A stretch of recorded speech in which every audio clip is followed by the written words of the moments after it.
Michael, if all goes well, if all goes according to plan, I don't think I'm going to talk about Sonic at all during this podcast. You just did, Jeff. No, but that was it. I got it all out of my system before the podcast started. You I know? guess that's true. We did. So we got a lot of news stories, and I don't think any of them have to do with that chili dog eating rodent. And yeah. What about Knuckles? No, none of them. The whole family. I don't think there's a single story about any of them. Dante from Devil May Cry? I don't know why that popped in my head. Nope. Yeah, I don't know where you're going with that. Anyway, yes, Actually, welcome back, everybody, to a hopefully Sonic-free episode of the RageSelect podcast here at RageSelect. I'm Jeff. And I'm Mike, but does the food count?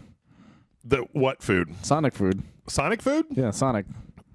Like, what are you talking about? You're confusing me. Like the slushies and the dogs, or the corn dogs or whatever, and the chicken things.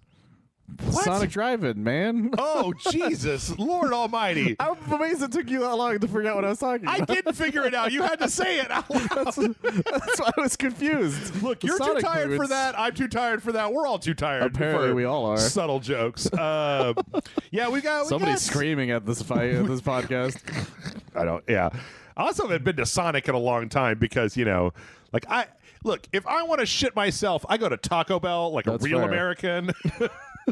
Not America's drive-through like you communists do. My ex-roommate used to order from them all the time, and Yeah. would always get his order wrong because he ordered delivery. Why would you order delivery from Sonic? And that's what I thought. And so he did it almost every day. Okay. And they kept getting it wrong almost every day. Uh-huh. And I was like, why do you keep fucking ordering from Sonic? I think that the last time that I went to Sonic, I got I wanted a chili dog. I wanted like a foot-long chili dog, and Wiener Schnitzel was closed. And I was like, I want the foot-long chili dog. You went to Wiener Schnitzel? That's worse. I want a bunch of tots, and I want like a large cherry limeade. And they were like, that'll be $14. And I was like, what? No. Their prices have gone up, yes. I could get real food. Sonic is garbage. Like, Sonic is bottom tier fast food, man. I'd rather go to Dairy Queen than Sonic. Like, Well, that's the thing. Dairy Queen is way better than Sonic, but they're not as... At the time, they weren't as close to where I was. Yeah. When I first moved to my current place, I went to Sonic because it was the first place I passed on my way back, tired as shit. And so I ate it, and I'm like, oh, yeah, that's right. Sonic is terrible. but it used to be cheap. It used to be real cheap. And then, people would bring it out to your car. You didn't have to get out of your car, and that was all right. You know what I don't understand? I'm sorry. We have a lot to go through. No, I shouldn't be going off this tangent. atmosphere. I shouldn't be doing this. You know how the Sonic has, like some people will get their Sonic and eat it inside of their car at Sonic. Like the picnic table's out front. Okay, fine. You're a teenager. You need some place to hang out. Yeah. Whatever. Right? Okay, fine. But like, if they bring you a bag of burgers to your car, you know what? I hate eating in my car. I hate the whole eating in the car phenomena. Like, we go on a road trip and it's like, well, let's just drive through Wendy's and then we'll eat it in the car. And I'm like, ugh, gross. Like, there's gonna be spit going all over the place. You can have like ketchup on the dashboard. Like, you could spill some fries and then lose them for like a year and then be like, what's that smell? So the idea of eating in your car is just repulsive to me. And then the idea of sitting in the Sonic parking lot listening to the fucking golden oldie station, eating in your car it's just like, I don't understand. I don't understand why people would do that. Be like, hey man, I'm going to cut my hand off. And it'd be like, why are you going to do that? And they're like, no, it's cool. And I'm like, it's not cool. Don't do that. Well, it made sense way back when, again, like you said, when people were teenagers and they don't have anywhere else to go. Like hey, hot girls on roller skates going by. Let's hang out at Sonic, or in Austin's case, there's the that one burger place. Huts. No, I know what you're talking about. That Dazed and Confused partly was filmed at. Yeah. But yeah, it all made sense then because it was all atmosphere and shit. But now the atmosphere is a bunch of teenagers who don't give a shit anymore, and the prices are really high. And now you're just like, well, I don't want to deal with this shit anymore. So welcome back, everybody, to the Old Men Complain About How It Used to Be podcast. That's right, Gen Z, you're ruining Sonic. That's right. I can't say it because we don't want to have Sonic in this situation. We've already had far more Sonic. I promised no Sonic, and then we just talked about Sonic for but not the Sonic that you thought of, but not the one that I thought. Which is different, yes, so yes. It counts as it's a Sonic whole shit show. Okay, we gotta get this. We gotta get this back on track. What movie did you watch again? Train back on the rails. I realized last night that I hadn't really watched anything that was interesting to talk about on the podcast, and so I looked around the internet and I decided to watch the Weird Al Yankovic movie. Oh, on Roku. Yes, except I I haven't didn't seen it. watch it on Roku because Weird Al himself. Somebody tweeted at Weird Al about where they can watch it because they're in Canada, and he talked about how like it's you're very probably not going to be able to watch it. Your VPN going to be able to watch it, and I don't know. There might be other places. There might be a torrent of like suggestions on where you could maybe watch it outside of there. I love him. So as far as I'm concerned, Weird Al approved. Michael, that shit was fucking hilarious. I hear it's amazing. I'm so mad that it's locked to Roku. Like, it was great. It was written by Weird Al. It was written by Weird Al, and it reminded me a lot of UHF. It had Jeff's. Wait, was it written by him? Yeah, Okay. It had my exact kind of dumb, dry, stupid humor. Like in the very beginning, he's a kid, and he's at the kitchen table, and he tells his parents, he's like, "What I really want to do is make up different words to songs that already exist." And the dad's like, "What are you talking about?" And the mom is like, "Alfred, your father and I have talked, and we think that you need to give up your dreams and stop doing everything that makes you happy in life, okay?" And I'm just like, I was rolling on the ground laughing. And like, because it's so completely stupid. It's the stupidest thing where like there's a part where he's trying to write his first song, and he's got all these roommates that are encouraging him after he moves away from home, and he's like, "Well, if you can't think of any words to a song, go to the kitchen and make us some sandwiches." And he's like, "Okay." And they turn on the radio, and My Sharona is playing. Oh, let's say this is my baloney. Well, and then he's like, and then he opens up the fridge, he's looking around, and he's like, "Oh, hey, all that's in here, Steve, is your bologna. Can I use it?" And he's like, "Sure, you can use my bologna." And then there's this great scene where he's making the sandwiches, and the radio starts like skipping just on the chorus of My Sharona, and then the guys start hitting the radio like it'll do something, and it's like zooming in on him and zooming in on the bologna, and I'm just like, oh my god, this is amazing. So yeah, I was reading some interview stuff, and they asked some of the crew people, were like, "Did you do any research?" Like, we looked up jack shit. No, this was all just whatever the fuck we wanted. It was so good, and there were so many people in it. Like Patton Oswalt's in it. Rainn Wilson is in it. Conan O'Brien is in it. What was his name? Andy Warhol. He was Andy Warhol. Yeah, he has a conversation with Emo Phillips as Salvador Dali, Oh, Jesus. who was in UHF. Remember? Yeah, he was. Yeah, there's just that scene. Jack Black shows up as Wolfman Jack. Like, there's Jesus Christ. Thomas Lennon shows up early on as a door-to-door accordion salesman. Like, it's just fucking amazing. Like, it's such a good. It was so funny. I have to see this though. And so stupid, and I loved it, and I really wish that it was on something besides Roku. That's the main reason I haven't seen it yet. Yeah, I don't know if it's possible to VPN into. I don't know if you can watch it if you don't have like a Roku device. If they have like their own service that you can watch it on. There's an app or something on some places. I know my dad tried to know. watch it, and he said he turned it off because there were too many commercials. That's what I heard as well. Yeah. There's a lot of commercials attached to it. Which, you know, when it's not like here on the RageSelect podcast, we don't talk about corporate greed. But Talk about Sonic, yes, the food, not the other one. not the hedgehog. God damn it.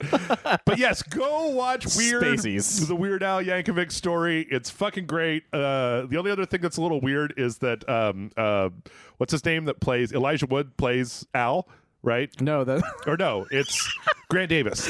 Oh my god, who is I can't believe we did the actual thing. What? It's fucking Daniel Radcliffe. Oh, is- Daniel is Weird Al. Radcliffe. Sorry, yeah. No, but that's what makes it funny because you did the meme where everyone thinks he's Elijah Wood, Oh. where they think Elijah Wood's Daniel Radcliffe or and Grant Davis in this instance. The thing is that I know that Weird Al is like a tall, gangly motherfucker, and Daniel Radcliffe is like a head shorter than everybody else in that entire movie. He's also ripped. Yes, That's the other thing. That's true. Yes, And my favorite thing is that like they did an interview with him about that, and he's like, "Yeah, it wasn't their idea that I would be ripped. I was just already fit, and they thought it was really funny." yeah, it's great. There's a really great part where Weird Al himself has a cameo as a record executive, and then that guy. Oh god, I can never remember his name. Last Man on Earth. I know his name, but it's Shit. flowing out. He played MacGruber. Yes. Right? Yes, he was I MacGruber. don't remember the actor's name off the top of my head. I can never remember his name. It's super simple too. Is the thing. Will Forte. That's right, Will Forte. Will Forte plays like the brother of the executive, and they're like explaining to him why like he's not going to make it in this business. And Will Forte's character just starts. He's like, "You are so untalented. You're never gonna make it in this town. Like and also you're really ugly, just repellent to look at. Like I don't ever want. Like I want to throw up." And it cuts back to Weird Al's the other brother, and he's just like, "Hey man, like lay off a little bit." And it's just like I love it. It was so good. Anyway, I gotta stop. There's so much more. If you think that I spoiled the best parts, you were not even close. It's literally like a laugh riot. I hear it's basically up there with Walk Hard and Popstar. I think that was the name of the other one. It's one of those ones where it's just like every 5 to 10 minutes I was literally laughing out loud by myself in my place, just like, oh my god, this is incredible. So anyway, Michael, how about you? I was just playing. I'm trying to remember what I did earlier in the week. Oh yeah, you just came off of like a huge God of War bender. Yeah, so my brain is full of God of War. Mm-hmm. I started playing God of War. I came in Amazon yesterday because I set it up that way so I didn't have to go anywhere. You can't talk about that on this video game show, Michael. I'm sorry. We're gonna. Yeah, so it showed up. I started playing it pretty much right after work because it showed up in the middle of work. And I didn't go to sleep till like 1 in the morning. Yep. Which is late for you because you have to get up really early. I have to get for up work. literally 5 hours after that. Yeah. Or not even sometimes because I wake up earlier than my shift. Yeah. But I love it. It's fantastic. It plays just as well as the first one does. Mm-hmm. It looks gorgeous. Yeah. And it gets going pretty much right away. That's what I hear. There's some setup here and there, and it really is just kind of hopes that you remember the first one for some of it. They had like a recap, right? Yeah, there's a recap option in the main menu though. But I didn't look at it. I should probably look at it eventually to see what it shows. I mean it also treats it as if you did all the side quests for the most part in the last game. Okay. At least as far as I can tell, because I don't think it has a read your memory thing, especially since I'm playing on PS5. And it doesn't usually check on your PS4 save as far as I can tell. Cloud save from PS4. But if it's sorry. The reason I don't think it does is because Overwatch 2 didn't do that for my PS4 version. Well, that was fucked though. That was and the Avengers one doesn't do that either. Like that game sucks too. So. And so doesn't a lot of the other ones. A lot of those tend to be like go to your PS4 version and then upload it to a thing or something, and then it'll connect. Because that's the issue with the PlayStation's like. Cross thing, whereas Xbox's doesn't matter. But I don't think it counts it either way. But if it did, that'd be really cool. If it doesn't, it made me feel like it did because I did all that shit. Sure. But I can't really say too much about it without spoiling anything. Yeah, I have not been able to start it yet because I'm not recording it until the weekend. Yeah, that's the thing. I can't even say that. I did make a decision. I bought that fucking controller. Which one? The God of War controller? Yeah, because I need a new PS4. I need a new PS5 one, and because I want to have I want to have multiples because some of my white ones are starting to die slightly faster than they used to. Okay. That's because I've had the PS5 since day one, and I've had both of those controllers since day one. Mm-hmm. So I figured it would be a good idea. And PlayStation Store has free fast shipping for PlayStation Plus members. Sure. So that's pretty cool. Yeah. But I'm pretty excited to play that with that.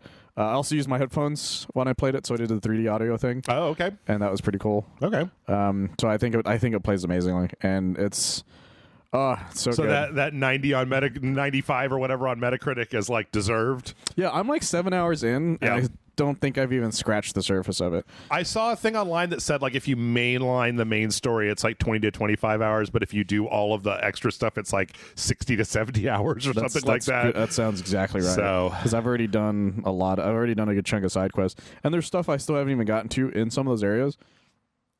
Because there's things that that are obviously this is a way that you can go. Yeah. But the game just hasn't given you the thing that lets you get past it yet. Right. That, and I don't remember this. I think the first one had this, right, where Atreus will just outright say, "So I think that's everything in this area," and then you leave, and then so that way you can just leave without thinking about it. I played a little bit of the first one just to knock the cobwebs off, and I know that he would comment. I was only in the very beginning. I was only in the first area after the big fight at the very beginning. And I know that he would go stand next to the critical path and then like if you went somewhere else, he'd be like, oh, okay, I guess we're going over here now. Like he's kind of like your waypoint marker. Yeah, he'll still do that too. It's just that as soon as you do all the side stuff in an area, he just goes, I think that's everything. Yeah. And that's like the game's way of being like, okay, you can fucking go now. Yeah. And I'm like, thank you, game. Thank you for having Atreus just be this little weirdo who tells me things. That's cool. It's fantastic. I love it. And it's exactly what I need in this time of the just like shut down of the rest of the world and just murder things. Yeah, no, it's good. It's good to have a good game, and I feel like we've had so few. And like, like going at least into ones that like sucked me in the way they do. Yeah, I mean, I think that the only game this year that has really just grabbed me by the yayas was there were two, and they're like diametrically opposed: Elden Ring and Saints Row. Like I mainlined both of those, and like I beat Bayonetta last week, which is fine. I think the story fell apart a little bit at the end. I'm not mad because of one of the things. I'm mad because like there were a lot of things going on in that game that I feel like didn't get explained. Like they loaded up with concepts, and it almost feels like they had to cut like 2 or 3 chapters out of the game where you would have explained like, who are these bad guys and what the fuck are they doing? Like they of outlined that at the beginning, or like really nailing down like what's going on with that guy? Why is he doing that? Why is he like that?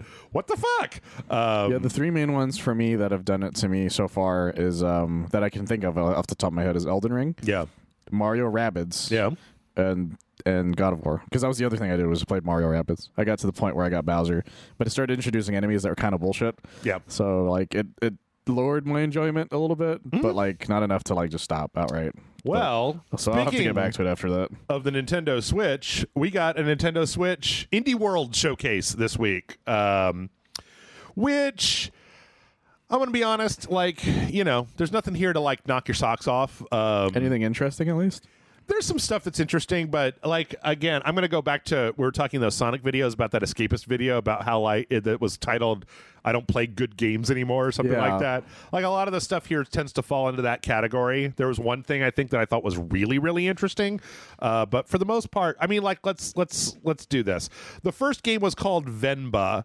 And it's like a mini game cooking mini game of an Indian family, like throughout the ages, and like how they come together and how their trials and tribulations and whatnot, seen through the lens of cooking and these kind of like, you know, cartoon characters. The developer said that they wanted to make it from the parents' perspective because these games are always from like the kids' perspective. Yeah. So they wanted to kind of do one from the parents' perspective. And like, yeah, there's nothing wrong with that. This game seems fine. Like, I don't think I'm going to start playing it and then like there's a lot of gentle games in here, and I need more. I need like violent stimulation, not gentle togetherness. Okay, I thought you were saying you needed more gentle togetherness. No. That's why I was confused for a second. No. Yeah, because I'm like, that doesn't sound like you. You don't like cuddly. Yeah, absolutely nothing wrong with this game. Looks adorable. Looks great. Like, it looks great actually. I think I will probably end up playing it for like a dojo at some point. It's a very nice art style. But it's also not something that I think I'm just gonna like. Also, there's a cat in that video. And yeah. Anyway, that's spring of 2023. We're going to kind of zip through these because we actually have a full-on podcast. That's quite a bit. And we talked about Sonic for too long. Yeah. Goodbye World is like 2 friends that are trying to make a video game. It's like it's this kind of pixel thing where these 2 ladies are trying to like make a video game together. And they're, and so it's kind of like, again, a visual novel with the perils and the pitfalls. One of the interesting things about this seems to be like you can actually play the different iterations of the game as you go through the story. Oh, that's nice. Which I always think is a good way to like Arcade Paradise really did it for me because you could play the games in that. As opposed to just like, here's a story and then here's some mini games that go around it. And it was like, well, I'm a big fan when it's like, well, make your own thing, and or the story is about them making something, and then you actually see what it is. Yeah. Unlike some things where they're like, make a thing, and it's like the most generic, terrible looking fucking thing you've ever seen in your life. Sorry, the caffeine has actually managed to get all the way into my brain. The difference for me is that when there's a game about making a game, like the Hex or the oh god, what was that one from the Stanley Parable guy? Anyway, the people who played it know what I'm talking about. Grant and I played all the way through it. It was really interesting. The thing is that when the product in a game what you're making or what you're acquiring is a game, then like playing that is like you experiencing the game that the character like that's why Arcade Paradise works. That's what I was saying. There was the one that I was going to bring up that was the opposite of it was those the simulators where it's like game dev simulator, right? But you never actually like play anything they're making. You're just like doing all the it's like the admin. It's the football manager thing. Yeah, it's like you did all the admin shit, and you're like, but I want to like. I'd rather do the other part of it. But like the reason that I think I would like something like this more than the last one is in the last one it was a bunch of mini games about cooking, but you don't actually get to eat what you cook. That's fair. But here you get to play the game that they're making, so it's like a little bit more immersive. So you're saying you would just play a cooking game if you could eat it afterwards? Dude, if I could play Cooking Mama and then like get whatever I cooked in Cooking Mama out of like the fucking dehydrator slot from Back to the Future 2, 100%. That sounds awesome. Actually, I would totally love that. So that's Goodbye World, and that's coming out later this month. So probably never going to see it because there's too much coming out this month that is not a charming indie game. So much shit, guys. Have a Nice Death is coming to Nintendo Switch. This was announced a little while back. This has actually been on Steam for a while. It's like a platforming Metroidvania where you play as like Death, kind of going and like getting wayward souls. And it's like a really stylish like action game. I actually have been waiting to play this because it's currently out on Steam, but it's in early access. And I'm hoping the fact that it's coming out on the Switch means that it's going into 1.0, because with a game like this, I don't want to play an unfinished build. I want to play it once it's done. I think Hades is one of the only ones that we did that with. Yeah. But that was because it was a Game Awards thing. Yep. And even that, but the other thing is that I feel like Hades changed so much during early access, and games like this a lot of times won't. They just won't be finished when they go into early access. Oh, okay, that makes sense. So that is coming out. I think all these have like release dates. March 22nd of next year, which that to me lines up because I think that the early access for it came out either early this year or late last year. So that would give them like a year and a half in early access to iron out everything. Yeah, because I remember that one getting announced, and we were comparing it to Death Jr., I think, is what we were comparing to. Maybe, because of the chibbiness of the death. But like all the screenshots of the action look really good. Oh, it looks fantastic. It's just that it reminded me of that idea. Yeah. From there, there was a game called Aka. Aka is about like a big red panda that used to be a warrior and is now like living in a rural community and like building a farm and like getting to know the villagers and like having like a life and traveling around and stuff. And again, this is one of those styles of games where I'm like, this is not the sort of thing I want to do with my spare time. It's not really. Like I get the appeal, but man, I don't have time for it. Yeah. Which it looks adorable. It's got a really interesting kind of like little cartoon style. It's got this kind of isometric. I'm sure this like is going to be somebody's angle. favorite game at some point. Yep. It's just clearly not going to be either of ours. Yeah. That's coming out December 15th. I don't know. With all these, we may end up playing them. We may end up not. Who knows? Okay, Pepper Grinder is from Devolver Digital, and it is a lady that is shipwrecked on this island, and she is trying to get away, and she has like this drill, and then you can drill into like all of like certain types of like soil and stuff to traverse, to solve puzzles, to do different like stuff. Some pixel style. This looks like the kind of thing that I would like to play because it has a lot of violence and it was put out by Devolver. Well, it also is kind of adorable, but it looks really action-packedly fun. Yeah. A lot of crazy shit going on besides the drill. Yep. At one point they put the drill into a minigun. Yep. Using it the minigun, and also there was a giant robot at one point. So it kind of reminds me a little bit with the way that it seems like it's focusing so much on traversal through just like the sandy spots in the map. It kind of reminds me a little bit of Yoku's Island Express, that pinball Vania with the little guy. But sometimes games like that can be like really, really, really fun. Just it's depends the on if they're tuned uniqueness right. of how it works that really sells it. Yeah. So I'm pretty happy with how it looks. Yep. Looks real good. Looks real action packed. Yeah, I will definitely be giving this one a shot when it comes out in next year. Coffee Talk Episode 2 is coming. Hibiscus and Butterfly. Coffee Talk is that kind of visual novel where you work as like a coffee shop person in a coffee shop full of like fantasy creatures that come in. I played the first one with somebody. I don't remember who. It definitely was not me. Might have been John a long time ago. It seems like it would be either John or Amanda based on what it is. And like, yeah, there's a little mini game where you can make different coffee art and like make different drinks and stuff. To make like the what is espresso art or whatever. Yeah. And then you can like you can get different like recipes and stuff and then give them to people, and it gives them different stuff. Everybody really liked Coffee Talk a lot. Sure. Wasn't really my bag. Again, I'm not like a visual novel guy as much, but it varies for me. Spring 2023. From there, we got Oni, Road to be the Mightiest Oni, which is about a little Oni, little demon, kind of rolling around in a third-person environment, like trying to become the greatest. He's got like a giant backpack. It's kind of a little like third-person action game. Kind of got some Breath of the Wild to it, in my opinion, with the way that it kind of looks with the. It's kind of open world. I don't know. There's a look that Switch games that are open world have, like Pokemon, the Arceus or whatever. I get it, yeah, because it's got that cell shadedness. Yeah, because it has that sort of look as well. Yeah, kind of like partially cell shaded. But yeah, that's coming out in March of next year. It's coming out March of this year, obviously. Coming out in the past. Let's see. But also the future. From there was one called Desta, The Memories Between. This one was really interesting. This is by the people that made Monument Valley, and it's like a tactics. It's like a tactics dodgeball game. Those are words you used. That happens in dreams. So it's like in this woman's dream, she is playing this weird tactical dodgeball game, and then it's got this very like kind of chunky art style to it. And so it's also kind of like a little visual novel about like finding yourself and blah blah blah blah and adventure.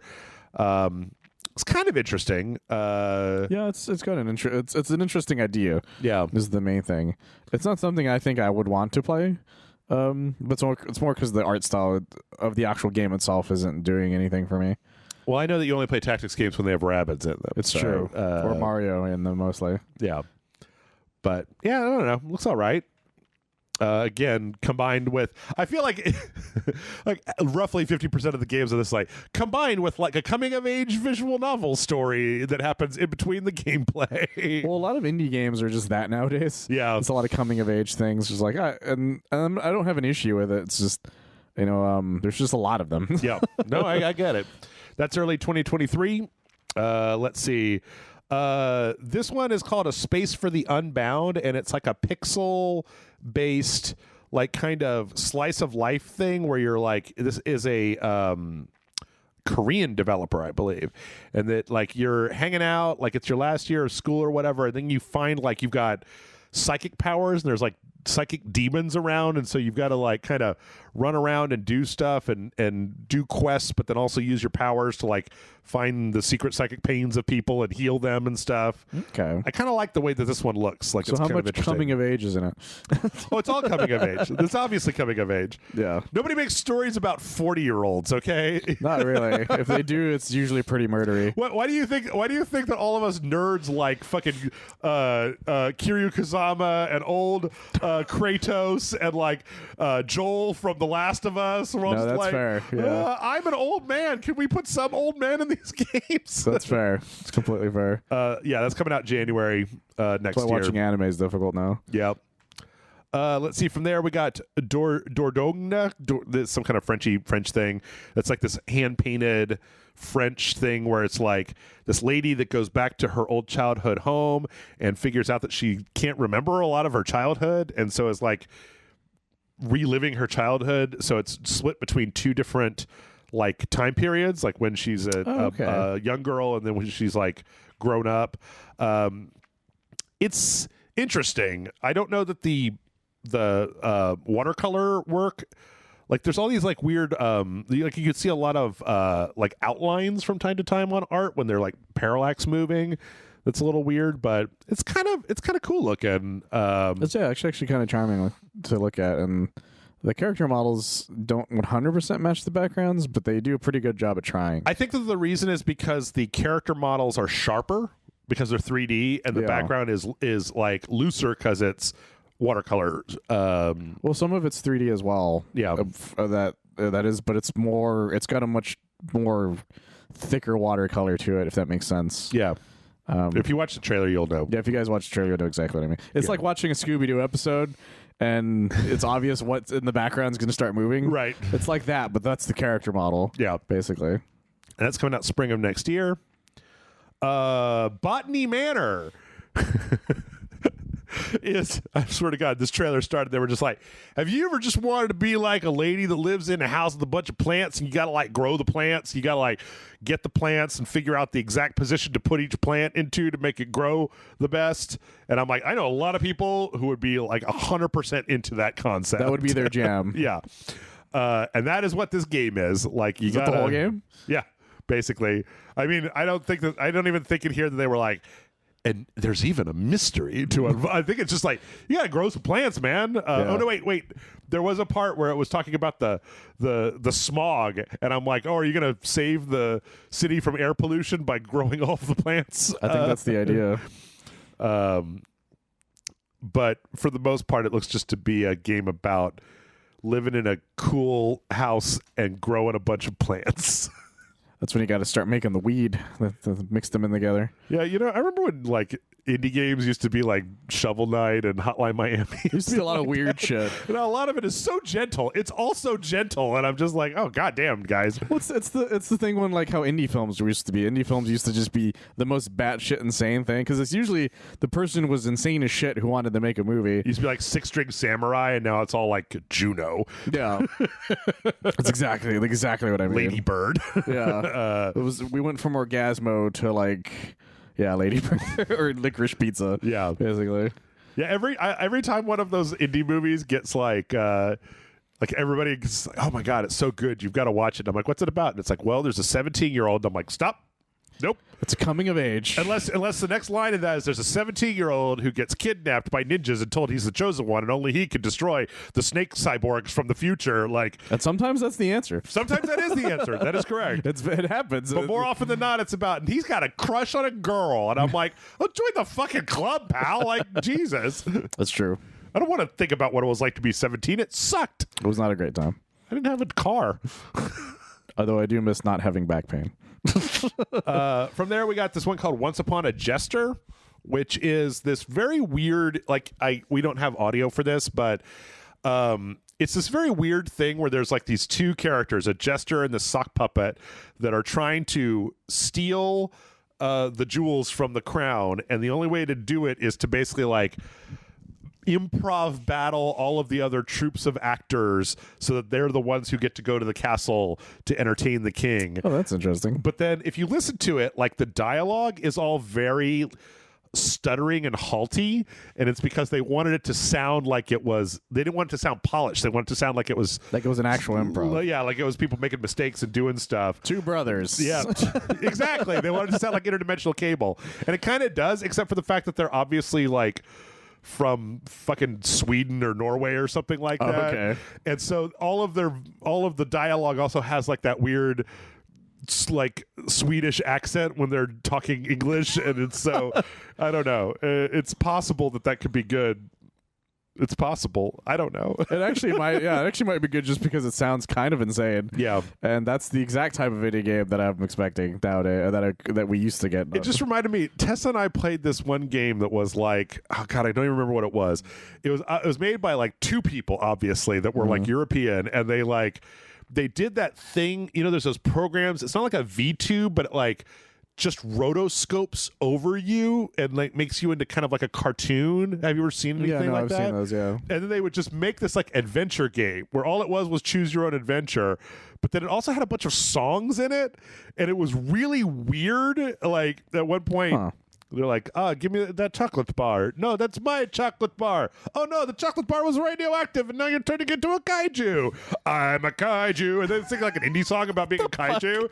And we played the entire thing because it was like fucking an hour long. It was just like, holy shit. That's amazing. Kind of reminded me of this, except that one was so lo-fi as like it was almost impossible to be charmed by it, not to be charmed by it. That's kind of fun. And Once Upon a Jester came out last week when the direct happened. Rogue Legacy 2 is on the Switch. or is going to be on the Switch. You and I have already played that. Yes. Everybody knows. That also came out when the direct happened, so that is already available. If you like rogue types, that should be your jam. Mm-hmm. And then Blanc, we got another trailer for Blanc. We saw this previously on another Nintendo Direct. It's like a young deer and a wolf cub, and it's all monochromatic, and it's like they've got to work together to like get back home. And I was like, cool, I'm sure nothing's going to happen to one or the other of them by the end of this game. They stay best friends, Jeff, forever and ever. Yeah. And their parents are accepting of it, and everything's cool. Yeah, everything's super cool.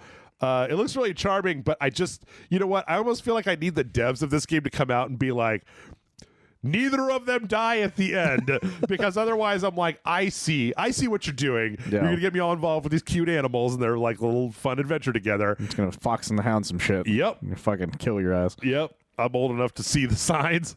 I know what you're going to do. You're going to shoot old Yeller. That's what you're going to do. That's coming out in February. So we'll probably end up playing it for RageSelect, because it probably won't be as much out. Actually, I forgot that everything comes out in February, so maybe not. Let's see. From there, we got a montage of stuff. WrestleQuest and Wobble Dogs. I've never heard of Wobble Dogs before. Sure, let's go with that. Storyteller. I actually really want to play Storyteller. That's one where you have to you get like a prompt for a story, and then you have to use elements to like fill in like 4 panels to tell the story. Yeah. I really want to play that one. I think that might be a Devolver thing. Yeah, I remember seeing the original trailer for it. It looked pretty good. Yeah, World of Horror is coming to the Switch, which Chris and I played a million years ago. Okay. It's like this 1-bit JRPG that is like almost entirely like Uzumaki and weird, trippy like horror. It's really cool. It's on the PC right now, but really cool. Curse of the Sea Rats, which appears to be some kind of rat-based Metroidvania with some really well-animated cutscenes. Yeah. Inscription, December 1st. And then we got a little to the left, which the video is already out for. That's where you put stuff in order. Strangely, neither Amanda nor I ended up liking it. It was like really, it was too like was it too much of a chore? Some of the puzzles were really esoteric, and the solutions, like they would grade your solution, and it was like there were puzzles. There's actual puzzles. I thought it was just putting shit together. No, yeah, it's like in order to move to the next level, you have to finish doing whatever. There appear to be multiple ways to arrange certain puzzles, or maybe not, or maybe I was being graded, and then at some point we got stuck and we had to like look up the solution. I was like, no, none of this. I don't like that. That's unfortunate. Go back to Power Wash Simulator. And that obviously came out last week. And then finally was Sports Story, which I believe is like an offshoot of Golf Story, where it's like a variety of different sports, but then like weird quests, and you use the sports and the quests, and it's this kind of top-down, like pixely kind of thing. The original one was like one of the early Switch indie games, and was like really well received. So I don't know. This one definitely is on my radar. Did you play? I don't doubt you played the first one. I definitely did not. But a lot of people on Twitter were pretty excited. Yeah, about this one. And then that one is in December. So, and that was it. That was the indies. So, yay! Like, Sports Story, that Devolver one. There was one more I think that was kind of interesting. There were a few that were moderately interesting. Well, there's some that are interesting, but some of them we've already played. Yeah, kind of thing, and it's just good that they're finally on Switch. Have a Nice Death. Have a Nice Death. Pepper Grinder.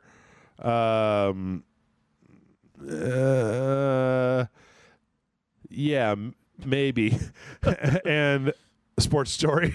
Those are like the ones that I was into. Like I said, some of them are just already out on other things. It's just that it's good. Like Rogue Legacy 2 is a good example of that. Yeah. Like I like that game, but it's been out for a while and everything else. True. Okay, now let's go to the regular news. Now that we're like almost halfway through the podcast. In a recent interview, Nintendo said that they have no plans in the future to do any kind of price adjustments for the Nintendo Switch. For just the Switch itself? Yes.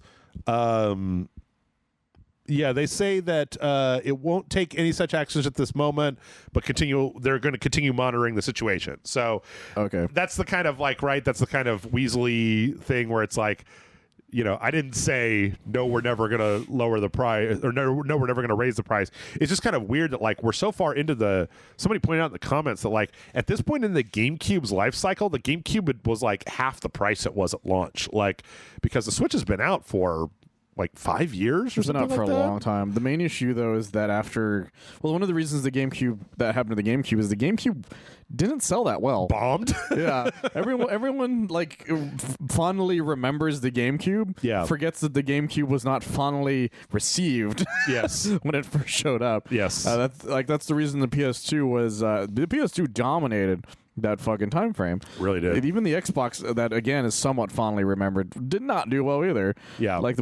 Like the only reason that they even made the 360, I feel, because A, was Halo, and B, they were Microsoft and they could take that hit the first time. And Nintendo, I forgot, Sawada, I think, even took a small, or whoever was the CEO, even took a small pay cut, I think, for the GameCube having failed. So the Wii sold like a shit ton. And Wow, that's 2017. Yeah, it's 5 been whole years. Yeah, I still remember waiting in line for you to get yours. Yep. And it's right over there. Still yeah. used it for Bayonetta a couple weeks back. It was a great time. But yeah, they the Switch, the reason they can afford to not lower their price on it is they sold out of most of their original chunk of it. Yep. Whereas in the GameCube, they did not run out of most of the chunk of the original stuff. Yeah. So yeah. So I don't know. We'll see. I mean, I think that Nintendo is conservative enough as a company, like not like politically, but like as a company, they tend to consider their moves very carefully. They do not tend to be impulsive about things.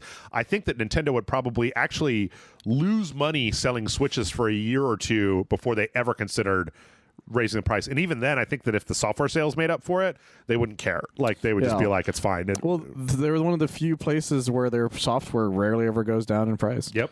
And it's like you'll buy a Zelda game and it'll still be $50, like at the minimum $50. Why there's like Black Friday deals? They're like, oh, Mario Odyssey is only $45, and everybody's like, shit, get it! Yeah, Like people lose their shit. I got lucky that sometimes you can get like some that are really cheap, maybe 10 years later. But it's crazy. It's a crazy market out there. They need for that Nintendo. greatest hits collection. They need to get that $20 greatest hits collection out there. I got a few of those. But they don't have to, right? They don't. Yeah, they're one of the few places that doesn't have to. Yeah. And it's has worked out for them for this long. So they don't really give a shit. In other Nintendo news, Michael, I'm sure you're going to be very happy if you could tear yourself away from thinking about God of War for 1 second to know that there's going to be a bunch of Mario Rabbids expansions, and one of them's going to have actual Rayman in it. Which is actually kind of exciting. Yeah. Because I like Rayman a lot. Yeah, there's going to be one called the Tower of Doom, where you have to go rescue one of the characters from the first game. There's going to be a second one that's like a new foe appears, and then the third one is going to be Rayman, Mario, Peach, or Rabid Peach, and Rabid Mario on their own little separate adventure. One of the things, though, that I saw here that was like the reddest of flags was apparently you can't individually buy the first pack. You can only get it by buying the season pass. I don't think very I've strange. seen that situation happen before, and it's like, eat dicks, Ubisoft. Like I'll buy what I want. Like, what are you talking about? You can only get it through the season pass. I know that in 2 or 3 years you're going to sell this whole thing as a collector's edition for fucking $20. So I still don't think they've done that to the first one, to be honest. Yeah, Because the first one had a DLC thing for it. It was the Donkey Kong DLC. Yep. But I don't know. I want Rayman back. Michael. Well, not everyone. I want him back, but his last game didn't do super well. Those last 2 games were so good, though. They were good. They were very good. They just didn't sell very well, unfortunately. This is why I got really salty when nobody would shut up about Celeste for a while, and I'm like, you guys, fucking Rayman is the tits. What are you talking? Or like, I don't know. Nope. I said I wasn't going to talk about that. I'm not going to talk about it. So, Well, the thing is, the funny thing about Rayman is that the Rabbids accidentally killed Rayman's career. yep. Because that game was supposed to be like a normal mainline Rayman game, but they couldn't finish it in time. They're like, all the mini games, I guess, are just the game now. and they had some cutscenes from that were left over. It's like the way that Skylanders just destroyed Spyro for like 10 years. And so Rayman was kind of like, they looked at the rabbits and were like, why don't people just care about the rabbits? And so they just threw Rayman's ass out the door for a while. You can give me, I'll take Rayman. I'll take him. I'll give him a good home. I'll find some indie devs somewhere. We'll make a nice game. It'll be fine. There are many rumors that they wanted him in Smash, but it never happened. That'd be a good Smash character. Oh, and then they could have had the rabbits come in, like as his like some of his special attacks could have been the rabbits coming in. I think he had a trophy in one of the games. I just can't remember which one it was. In other Ubisoft news, Michael, I don't know if you saw this, but Prince of Persia remake is definitely not canceled, although Ubisoft is fully refunding all the pre-orders for it. Oh my God, really? But they are assuring everyone it is not canceled. Holy shit. That means that they have no idea when this thing will finish. Yes. Well, I also think that they, if I'm not mistaken, I think that at some point they even pulled the pre-order links for it, and then they're like literally giving people their money back. They're just like, it's not canceled. I'm like, okay, sure, you guys. Just like fucking Tekken Cross Street Fighter has never been canceled. It's never been canceled. It's coming out tomorrow, Jeff. Half-Life 3 has never officially been canceled. Like neither has announced. Beyond Good and Evil 2 at this point. Well, there's that too. Yeah, I'm always super interested. It's like I really want to know what the fuck happened there, because that first trailer did not look good. Oh, it looked fucking awful. It looked worse than the original one did. Yeah. And they're like, it's an HD remake from the ground up. I'm like, are you guys, what the fuck is wrong with you? Yeah.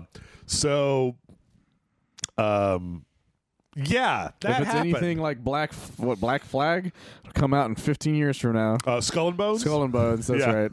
If it's anything like Skull and Bones, we won't hear about it for another 10 years. The weird thing, though, right, is that, like, this got moved from, it was like Ubisoft, what was it, like Mumbai? Yeah.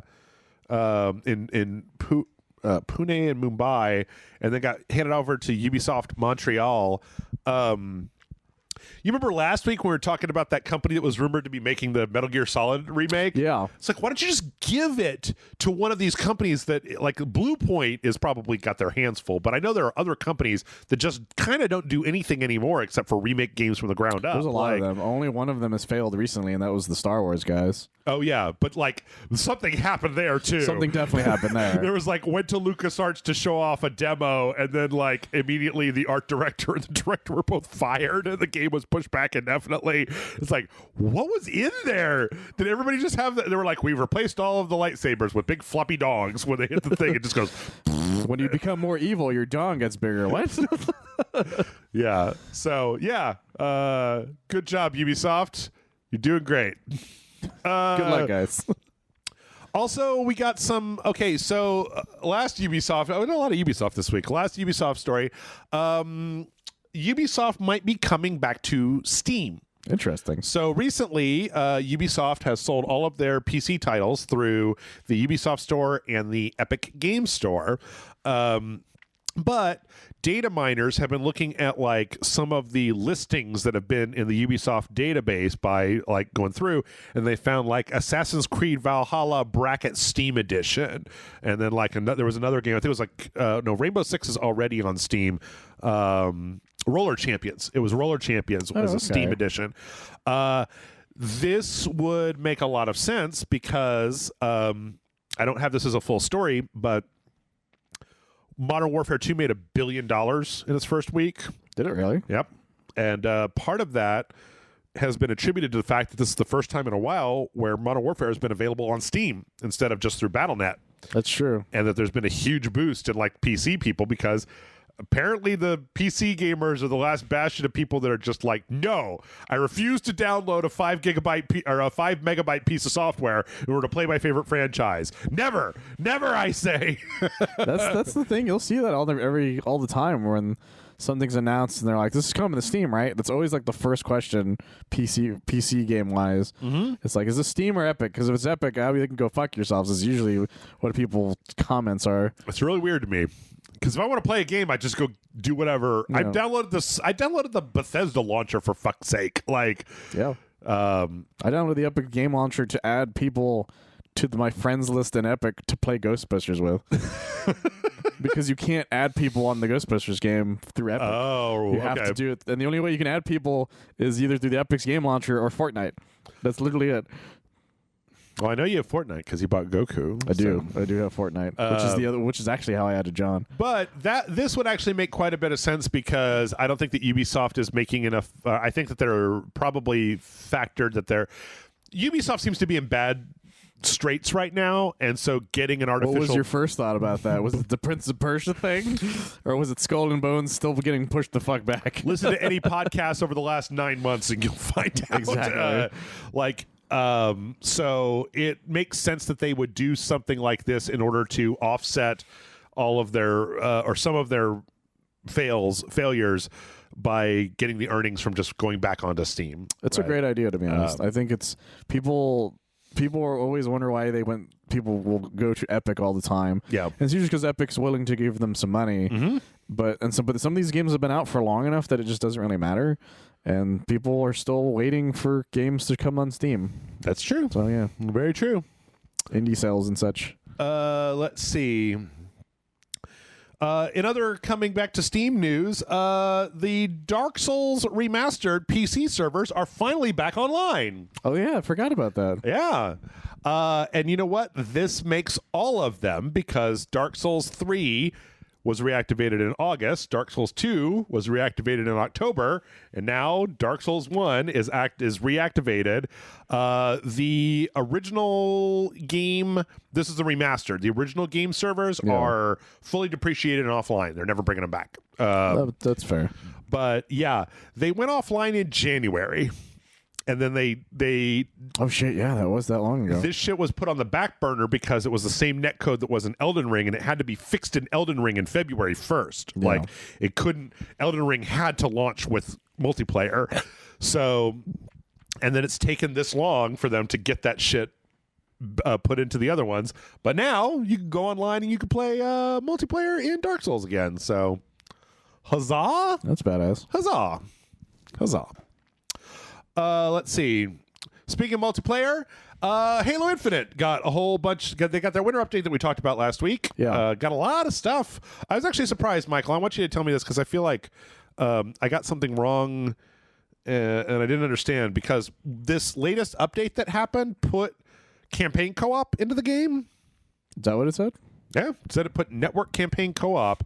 Did they cancel couch co-op? Yes, that's what that was my understanding is they canceled couch co-op. Okay. Because that was part of it. Because there hasn't been a single Halo game up until now that didn't have couch co-op in it. Okay. And that was a big deal for a lot of people. So when they announced that they were canceling the couch co-op, a lot of people were upset by that. Okay.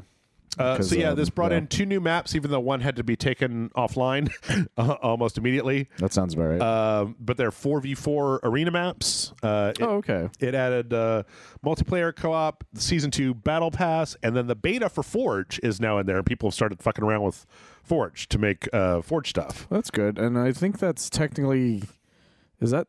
no, that would be the 2.5 season, I guess. Because there was already a Season 2 pass. Oh, okay. Season 3 was what got delayed for a while. And so I'm guessing this is one in between that because they kept saying this Season 3 wasn't going to come out till like next year. Oh, there's something like something that's been added to it. I don't know, maybe it's like a seasonal pack or something. Well, I heard there is a season pass that they added to it. I just don't know what it's considered part of. That's the only issue I have. Let's see. Because it wasn't Season 3 as far as I know. But the issue is that people keep going through these season passes so fast, like I did with Season 1s, that they need something to hold them over, and I think that's a good idea. And I haven't gotten through Season 2's pass because I haven't been playing it in a long-ass time. Battle Pass, new Battle Pass, blah, blah, blah, blah. I guess it's just a new one that they threw out there. Detachment. But apparently it's not going to expire, so that's a good thing. Game Pass. Because they new free battle pass that offers up a variety of new cosmetics to earn. Okay, so it's just the battle pass to keep people tided over until Season 3 because they're small. They're like small. I'm using 20 fingers. Small battle passes that are just event stuff. Yeah, you're just like, hey, this is technically a battle pass, but you got to go through it during the event, and then you get some stuff from it. So it's kind of like a seasonal battle pass. Yeah, a lot of those are seasonal-ish, where this one is not going to expire, is one of the things they said about it. So that's why I know it's not like, that's why I feel like it's just clearly there because a lot of people have probably gone through Season 2's pass, and they needed something to do. Okay. So that's probably the reason they threw that in there. And then it also added from last week just the standard XP for stuff as opposed to the challenge XP, which is great. This game needs a lot more stuff going on for it. Well, for more people to play, and it looks like they are listening to people because they are adding stuff to it. So the thing is, does the Forge give you any hope? Does the Forge beta, like this guy was talking about making a Forge mode that was basically just Spider-Man, where you have infinite grappling hook and then like a city, and so we could just like swing around between buildings shooting at each other. That's kind of fun. Well, it gives me the hope that the game is going to have a lot of like fun multiplayer stuff going on it, because a lot of game types over the years in Halo that became popular were originally just like shit people did on their own. Yeah. Like Griffball's a great example of that. So was Infection. Right. Those are all things people made up on their own. So for all we know, some of these things could happen that way. There's also a new mode that they talked about that I think was like a developer Forge mode thing, where it's like one team only has blades and motion sensors and there's one flag, and then the other team has stealth shields and like something else, and it's like you have to steal the flag from the other team, like fun. Type of thing. So yeah, I don't know. It seems like they're making making progress in the right direction. I mean, I guess the game's almost been out for a year, so like well, there's a guy I know on Facebook, he's friends of friends technically, so like I'm friendly enough with him that he added me, that he got hired by not Bungie, I almost said Bungie, by 343 not that long ago. Yeah. And the only thing he said was that, like, because he can't say that much other than, like, hey, I'm really excited because it turns out a lot of shit that people complain about, they've been working on this whole fucking time. Yeah. And the only issue comes down to time and manpower. Sure. And it looks like he was all right on the money. He was not lying. Yeah. So they are in the right direction. It's just at the moment it looks like it's just a time thing. So, yeah. Well, speaking of time and manpower, it looks like Blizzard is putting their time and manpower into new characters for Overwatch. Question mark? We got one of those kind of motion comics for Ramatra, who's a new Omnic character who apparently can switch between tank and DPS. That's weird. Which category are they in? They're whatever they want to be, Jeff. They look like, and so they're like a battle mech that then went to go be all like enlightened and shit, but then people fucking killed all their robot buddies, and so now they're like they formed Blackwatch. They're like the founder of Blackwatch or something like that. That's interesting. But I don't know. I've not paid too much attention to the story of Overwatch. But yeah, and this character is going to be coming in the next Battle Pass and will, as before, be 100% locked behind level 55 of the Battle Pass or a $10 microtransaction fee. Fun. I'm curious to know. Here's what I'm curious about, Michael. I need to know the answer to this. When this Battle Pass replaces the old Battle Pass, if you haven't unlocked Kiriko in the old Battle Pass, what happens?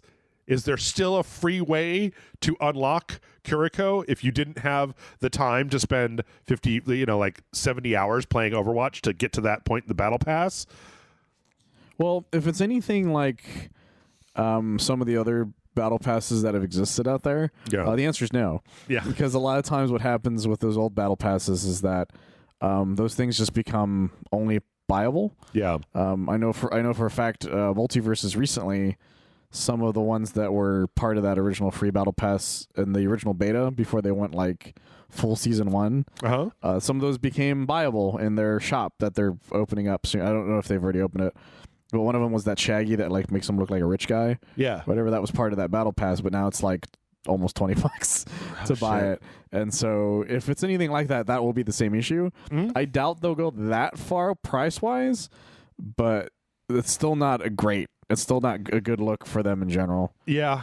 I just got to say, like, we're not going to go into it because we've done it on every other podcast that's come out, but like this new shit is making people long for loot boxes. Yeah. And like that's a bad look. You shouldn't have that look. Like they should be like, hooray, there's no more loot boxes and this new system is so much better. But everybody's like, this new system blows. Can I get the one back? Can I get the gambling mechanic back that everybody complained about for 5 years straight? The main issue that is the main problem that's the issue is that it's the amount of free currency you get.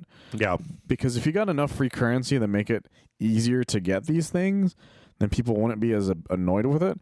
It's the fact that you're, what was it, 60 coins per week?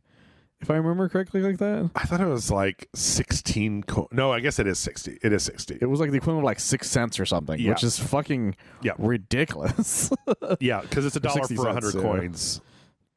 So I think it was 6. This would be 60 cents, I think. Anyway. Either way, it's ridiculous. Yeah. It doesn't make any sense. Or it makes sense. Well, it makes plenty of sense if they're trying to drive you to buy what stuff. they're trying to do. Yeah. But the problem is that's what really kills the momentum is that because the season pass, I don't even think it gives you coins in that season pass, if I remember. Does it? Do we know that? I don't remember. I don't care enough to look at it.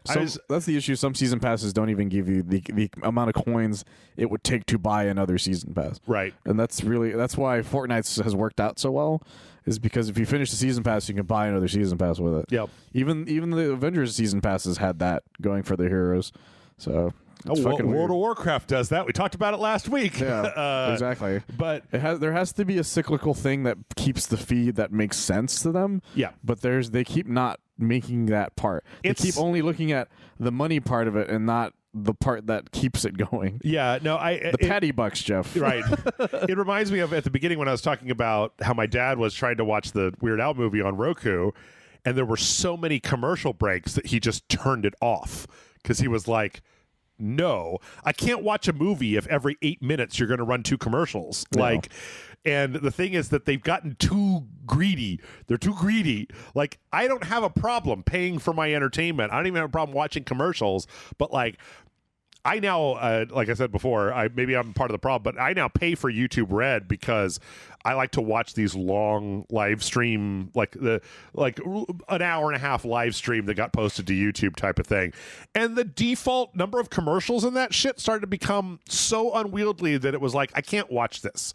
Like I can't do this. No, you know? I remember I was talking to my brother about it because he's had it this whole time, and I got it because he recommended it to me.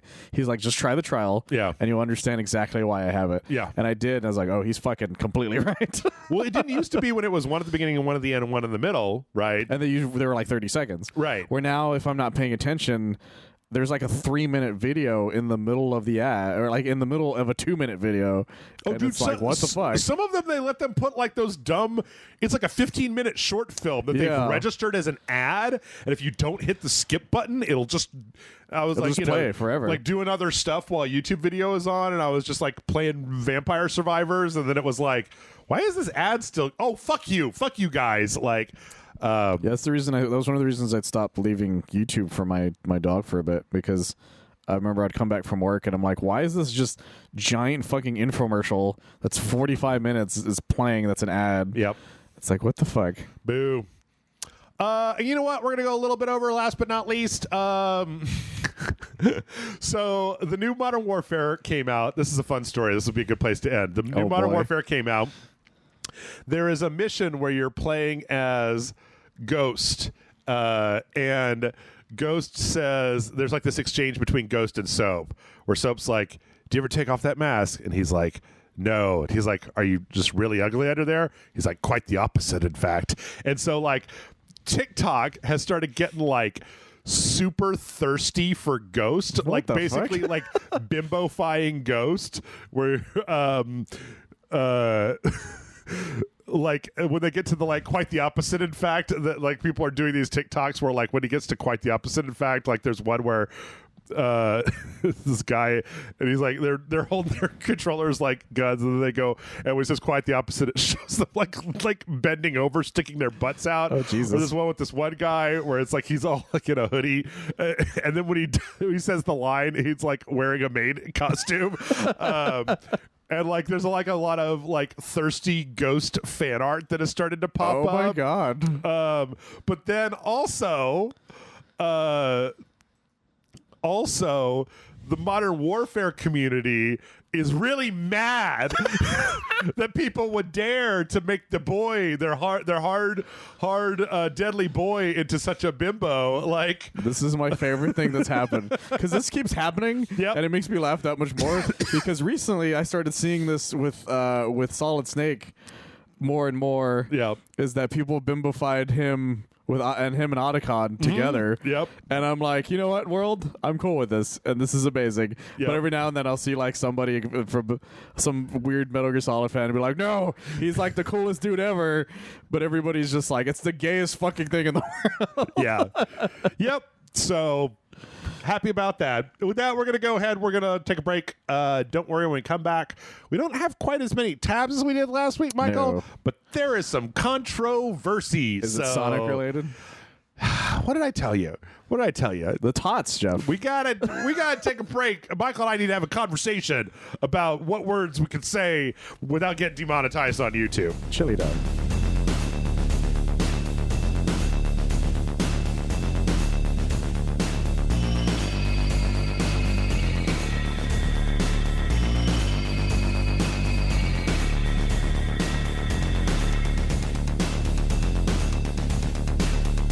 And we're back.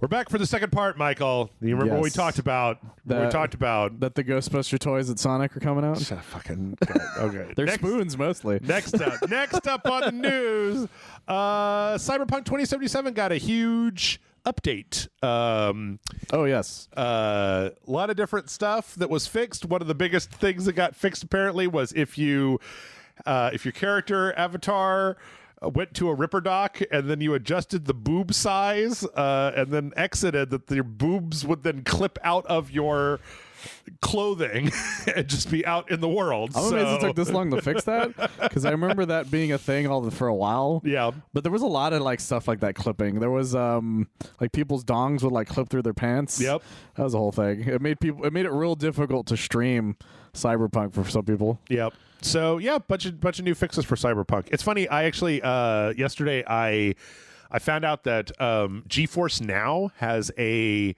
specifically GTX 3080 tier that you can sign up for. That's 17. Well, for founders like me, it says $17.99 a month, and it guarantees that you can get access to a remote computer with a 3080 card on it. Well, that's interesting. And then also, if you do that, apparently they have an option where if you're running like one step below 4K at like 1440p, you can do 120 frames per second. Oh. And I literally loaded it up and I was like, there's no lag, and this is running at like 90 frames per second with the Cyberpunk graphics maxed out.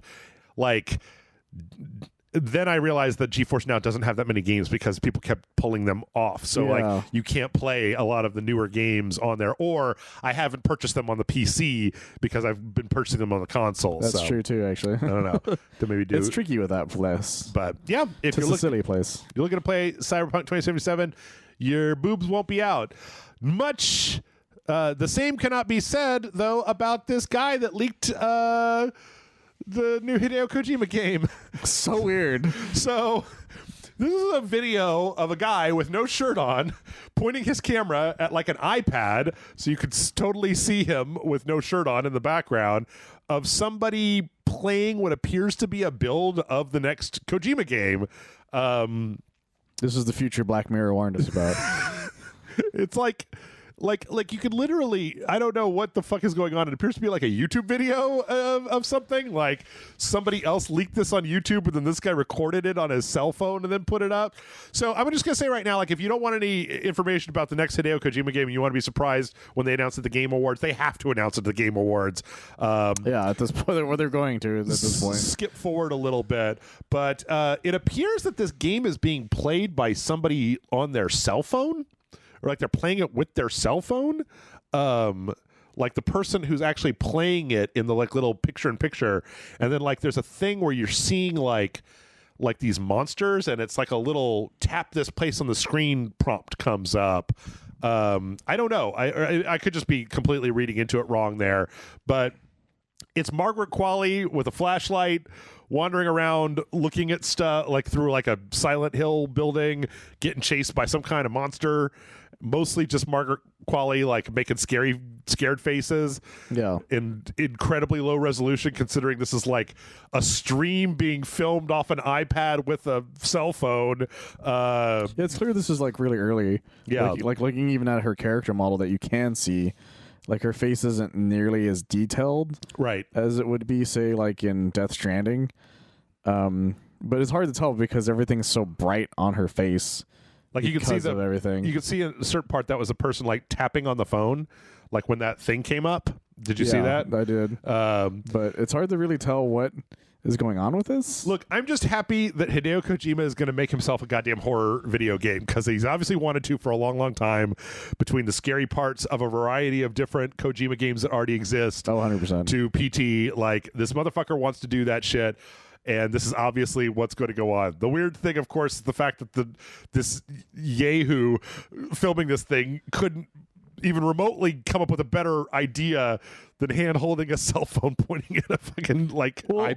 My favorite is him doing that, and he saw that he was clearly not wearing a shirt, and you can clearly see him in the video, but he felt confident enough in himself that he's like, I want the world to know how awesome I look, because there's no way they're not going to watch this. The only thing that makes sense is if this is actually the guerrilla marketing for this game. Oh my god, that would be the funniest thing if you see this guy like in like a press tour, without a shirt on, the entire time.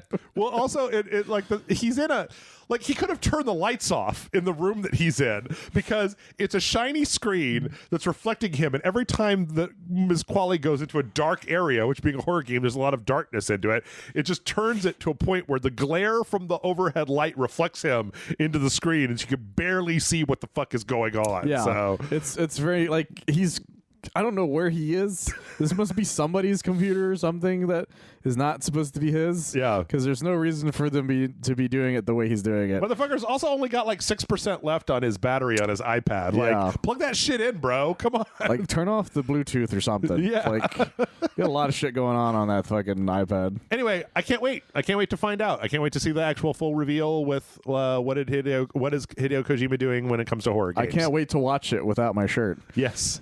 Take your shirt off and watch this, so you can get the full experience that guy get. In another interesting some more interesting Hideo Kojima news. Hideo Kojima was on his podcast and was talking. He has that at this point with Jeff Keighley about how apparently Kojima Studios, like, people are constantly trying to buy it, and he is constantly telling them no. Oh, I'm not surprised by this at all. Because Hideo Kojima is one of the only people in existence in gaming right now. Yeah. That if you hear his name, you immediately know what's going on. Yeah. If that makes sense. Yeah. Because there's not a lot of those people left. So you want to be the company that has Kojima's like in your back pocket kind of thing, if that makes sense. But he's like, I don't want to do that anymore. Well, I have a feeling that probably Microsoft and Sony both tried to buy him out during their like studio acquisition thing. 1,000%.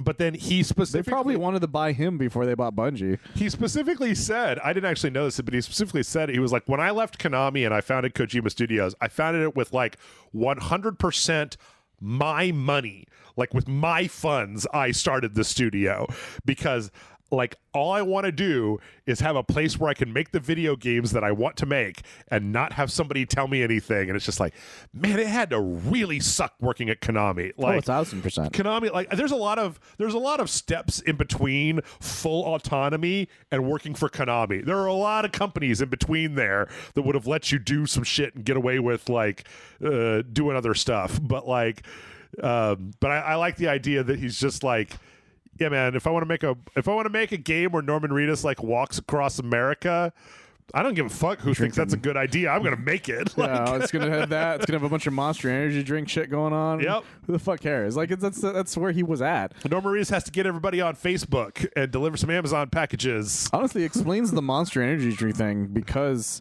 since it's not in any of the new versions of Death Stranding, it's like, since he was not. Since the whole thing was funded by himself for a while, that's probably how he kept some of that stuff happening for the game. Yeah, so like sponsorship deals. Yeah, exactly. And Sony did pay for a chunk of Death Stranding. Yeah. As well. And it's obvious like that they most likely were one of the people who wanted to They buy probably him. paid for exclusivity rights. Yeah, because the main version of it's only on that. But yeah, now. but then they didn't like buy out part of the studio and then make it a like Sony Kojima Productions, like that kind of thing. They probably tried based on what he's saying. Yeah. And based on the amount of shit that Microsoft's been willing to pay and Sony's been willing to pay, and what he said, I guarantee you, it was the two of them that offered to buy him. Yep.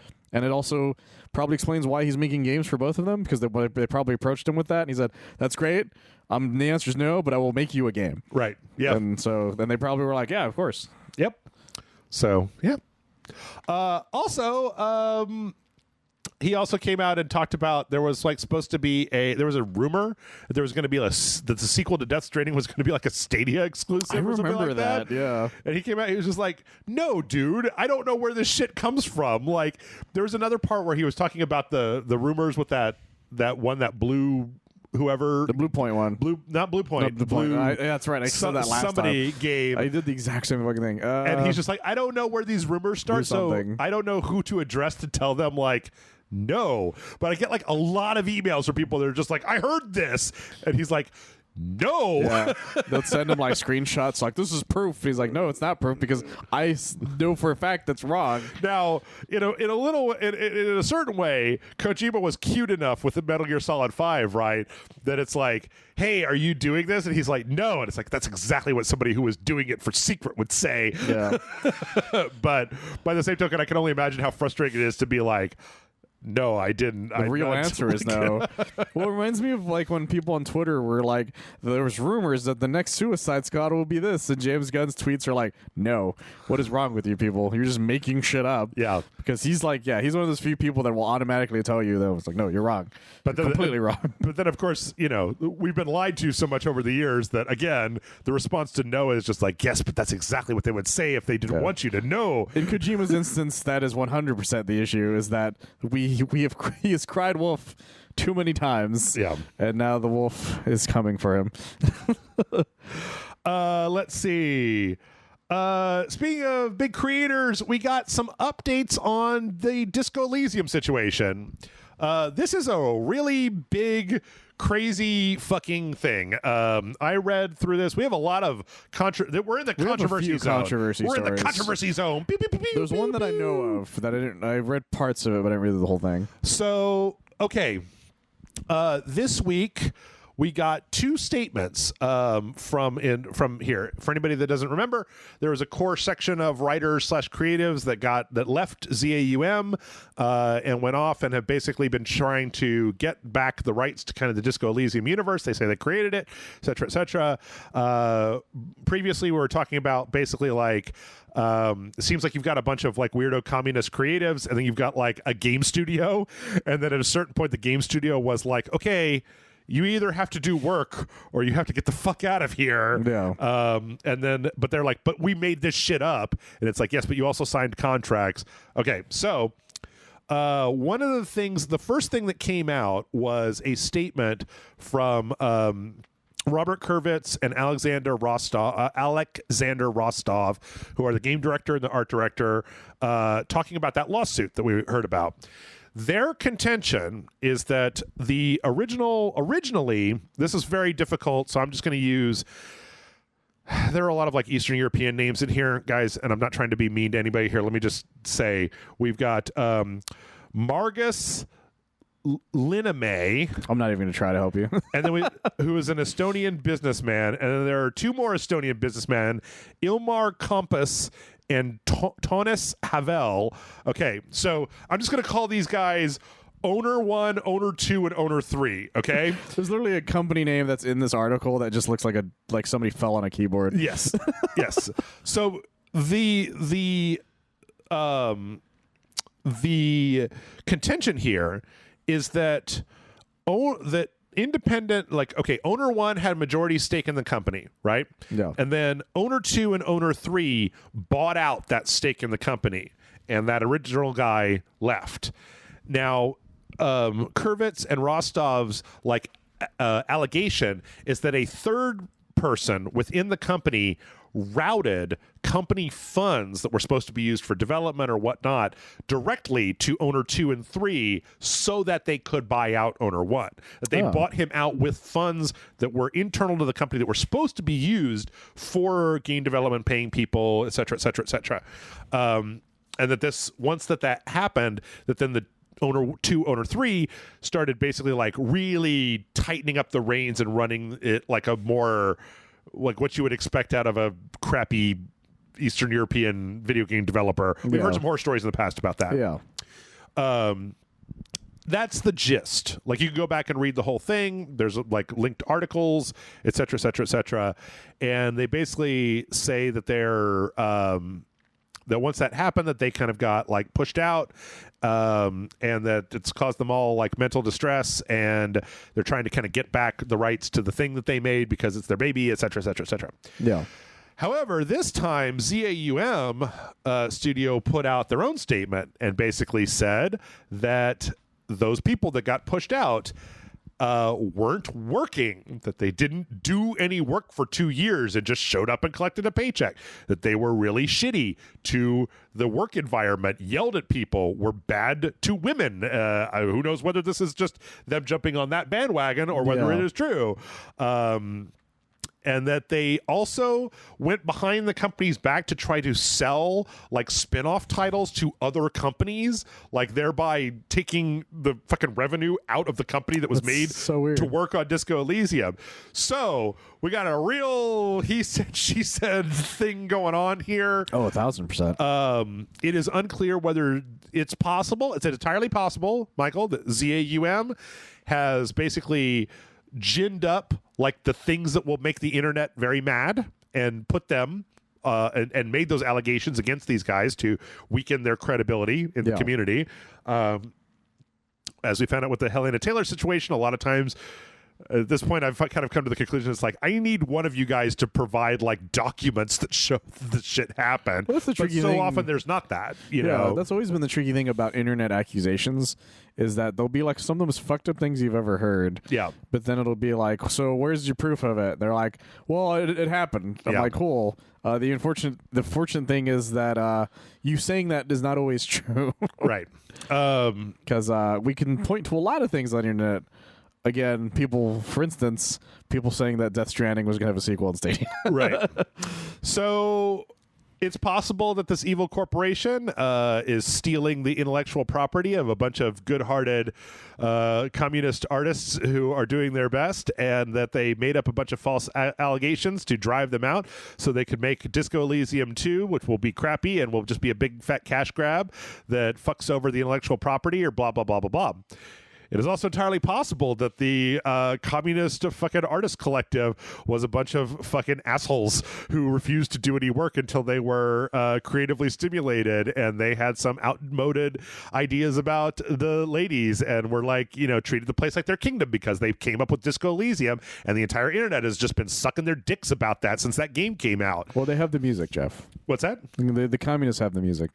That's true. That's true. But the main issue is that it's funny. Yeah, you're right. It could be that they're both right. Yeah. They both could not be lying about each other. That's a They Might Be Giants song, isn't it? What? The communists have the music? Yes, that's exactly why I made that joke. Oh, right. But and I figured you would have gotten that. You did eventually. Modern They Might Be Giants I don't really listen to, but anyway. It's a good song though. But the issue so the issue is that the funny thing is they could actually both be telling the truth. Or that. And that could be that could actually be the funniest outcome. Could be anywhere in between, yes. And it could be that there could be that some of it's true, some of it's not true. And I'm more willing to listen to the non-company part of it, because companies are more known for making shit up about stuff all the time. It's happened to me. In fact, it's actually happened to me. In fact, so like I'm more willing to believe that part. The problem is that it still comes down to the burden of proof comes down to them. I'm not like, but then again, I'm not. This isn't a court of law kind of thing. Sure. But if you want people to be on your side nowadays, you definitely need more proof than he said that, or I saw him do that thing. It's like, that's great, but nowadays you can say that about anybody on the internet, and it's harder and harder to figure out what's true and what's not without something up front that proves that to me now. True. Very true. So we'll have to wait and see. I mean, it's even weirdly possible that they could have the whole embezzlement thing about like taking money from the company to buy out the head of the company could be true. It could also be true that this guy, some of the people in the collective didn't want to do any work and were crappy towards other employees. It's possible, like you said, both could be true. Because neither one of these is like, neither one of them cancels out the other one, right? No, yeah, that's the thing is both the accusations are funny to me because they're two wildly different accusations. Yeah. And I think that's what's interesting about it because it's one of those few that if you proved one right, it doesn't prove the other one wrong. Right.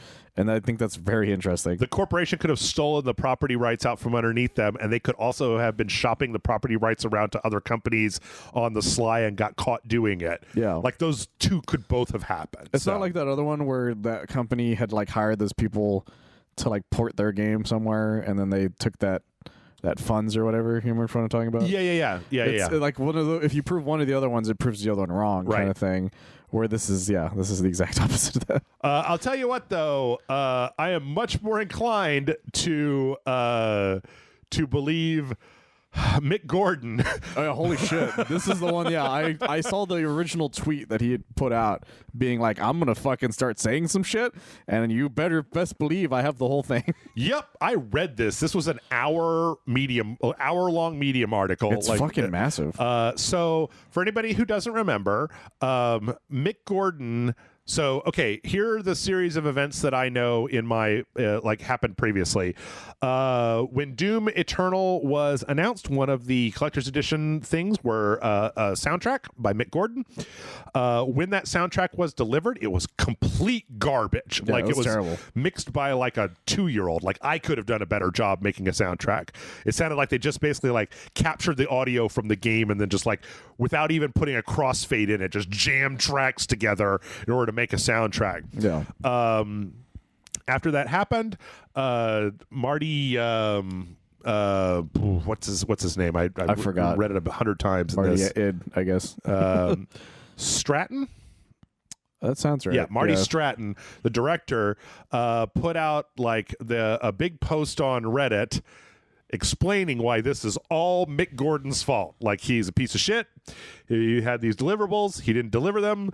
We were forced to basically like cobble together the soundtrack, and a lot of it seems to come down to, this is something in Mick Gordon's Medium post, a lot of it seemed to come down to the fact that like that soundtrack had to be delivered, because if they didn't, there were consumer rights laws in a lot of countries that if you don't deliver everything that you said you were going to give people, then they can get a full refund. Like, not like America, but like if you give them a collector's edition and it doesn't have one of the things that you said was going to be in that collector's edition, they can go, no, give me back my $150. And so anyway, Marty Stratton put out a big Reddit post saying this is all Mick Gordon's fault. Mick Gordon put out a tweet basically saying like, yeah, I'm not working with fucking id Software ever again. Like, no. And everybody's like, why? And he's like, I'm not doing it. He didn't go into it at the time. Yes. This was a while back. Yes. This was quite a while back. This was quite some time ago. This is when Doom Eternal came out. Yep. And that was 2020, I think. Yep. It was quite a ways back. I recommend everybody go read this Medium post. But here are some of the things that I think are really interesting. Did you actually read this whole thing? Or? Well, I started on it because I saw his original tweet where he's like, "Look, I'm going to this is the main thing I remember him saying. He's like, I was told they offered me money to not say any of this stuff. I think it was like a 6-digit amount or something like that. 6 figures. 6 figures, and he's like, and I've lost a lot of stuff from this having happened, and this is not an attack. This is me defending myself. Yep. And that's what and then he put out this whole fucking giant statement. So here's the thing. The first thing that happens, I'm just going to summarize some of the high points because this is a shit show. It's crazy. And it sounds like this Marty Stratton guy is a piece of shit. Like, I'm sorry, but like if the stuff that's being alleged here is true, this guy's a fucking piece of shit. Oh, he's a terrible person, yes. So this all started when they contracted him to do 22 hours of music for the game. But the thing is that in order to save time, what they wanted was for him to start doing the music at the beginning of Doom's development cycle and then give them 2 songs a month as deliverables. And he was like, okay. And he came back and immediately was like, how done is this game? And they were like, not even remotely. Like, we're at the very beginning. And he's like, well, when I write the music for the levels, I want the music to match what is happening in the levels. Yeah, like a I normal want person. the tone to work with the levels. And apparently this was voiced right at the beginning. And they were like, no. We have this plan. We're going to do it. And he's like, because his contract was like, I'm going to deliver 22 hours of music. You're going to get a certain number of redos for certain things. Like if this is unacceptable, I'd be more than willing to like redo certain parts of it, you know, to get the thing done. He brought this up multiple times. They kept saying, no, just stay to schedule. In fact, apparently their contract was finalized in the middle of a month. And like the end of that month was when the first 2 songs would be due. So like that starts it. So then he just started making up songs because he had nothing. Yeah, like he didn't know what the level was game like. Game wasn't even finished. Like they wasn't even like they There's didn't not even concepts. Basically, they haven't even finished the idea of how the game loop was going to happen for Doom Eternal. So over the course of several years, he was doing this, and this is one of the big ones to me. Like regardless of the soundtrack stuff, they kept rejecting the songs that he was giving them. And so he kept rewriting new songs for them based on as the game got more and more produced. Now, at the end of this whole thing, Doom Eternal has 55 hours of music because they literally kept the rejected songs and used them in the game.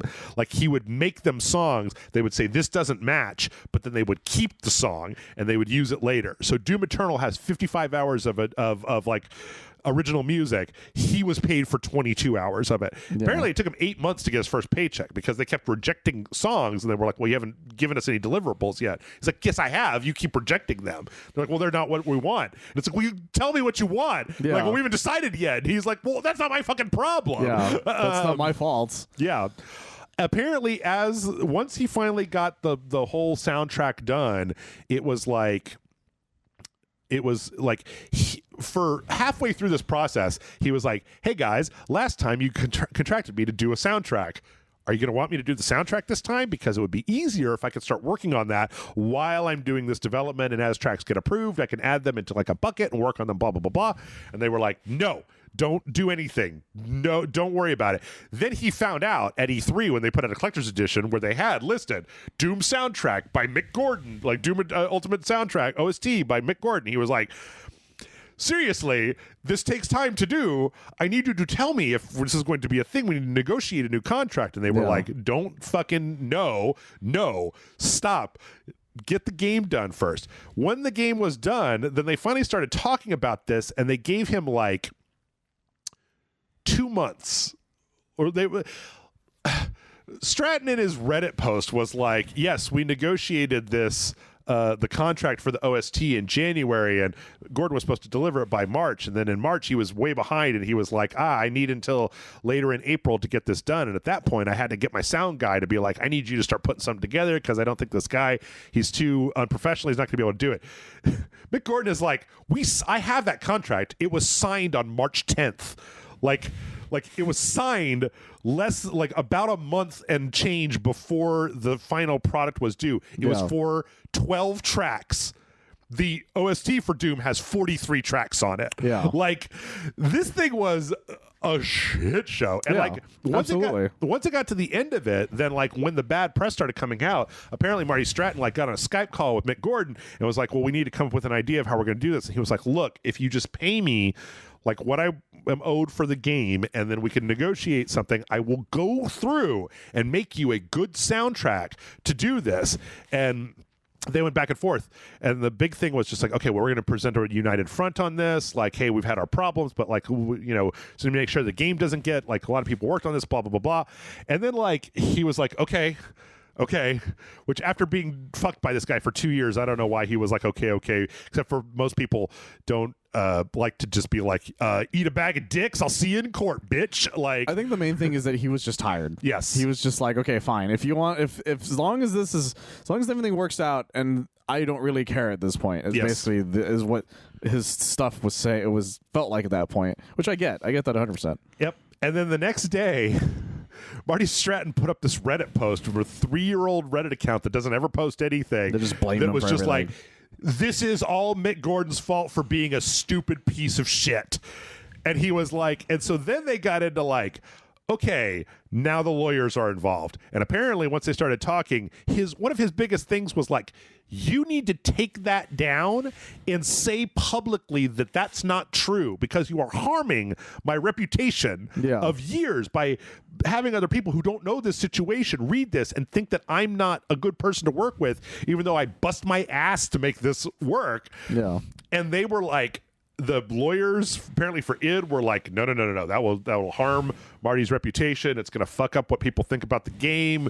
It's going to lose us sales. We can't do that. And he's like, so basically when they offered him 6 figures, it was like 6 figures with an NDA, with a gag order, and the Reddit post stays up. And he was like, absolutely not. Go fuck yourself. Yeah. Just die in a fire. Like, no. One of the things that has to happen is that post has to come down. And he fought them with the lawyers for like 9 months. And apparently, like, as soon as he started coming back at them, they all got really, really aggressive.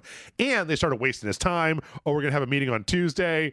Oh, actually, sorry. The meeting's needs to be pushed from 2 to 4 at like 1:30, and then like, oops, sorry, we can't do that. They really we'll just get wanted back to you. to keep it as far away from the game's release as possible. Yep, is really what was happening there. Yep.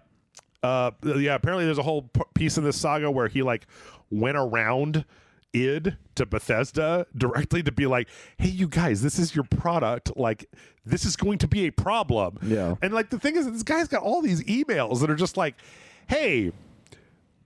He's got the receipts. We shouldn't work like this because I can't do tonal soundtrack work on nothing, on not even a concept of what the level is going to be. Yeah. Like, and they're just like, no, don't worry about it. And he's like, okay, 9 months from the soundtrack. Hey, are you guys going to want a soundtrack? You announced a soundtrack. When are we going to talk about the soundtrack? No, don't worry about it. And it's like, so yeah. It explains so much about Doom Eternal soundtrack. Oh yeah, because I remember the first one was so good at having the tone of everything. Yep. And then the second one was like, these are good, but it doesn't matter. I don't really know what's going on. I don't really like Doom Eternal as much as I like Doom 2016. I kind of like. I don't hate Doom Eternal. But I'm exactly with you what you mean, because the entire time I was like, there's something off about this entire experience. Like, why did you guys make it all into like weird neon colors and all these weird, like, you have to kill the demons like a very specific way with very specific attacks? It's very strange. Like the first one was like one of my favorite games of all time. Oh, I love the first one. Doom 2016 is fucking amazing, and Doom Eternal, it's like, I could take it or leave it. Like, I don't it was kind of hard in places just for the fuck of it. Yeah, which was my biggest issue with it.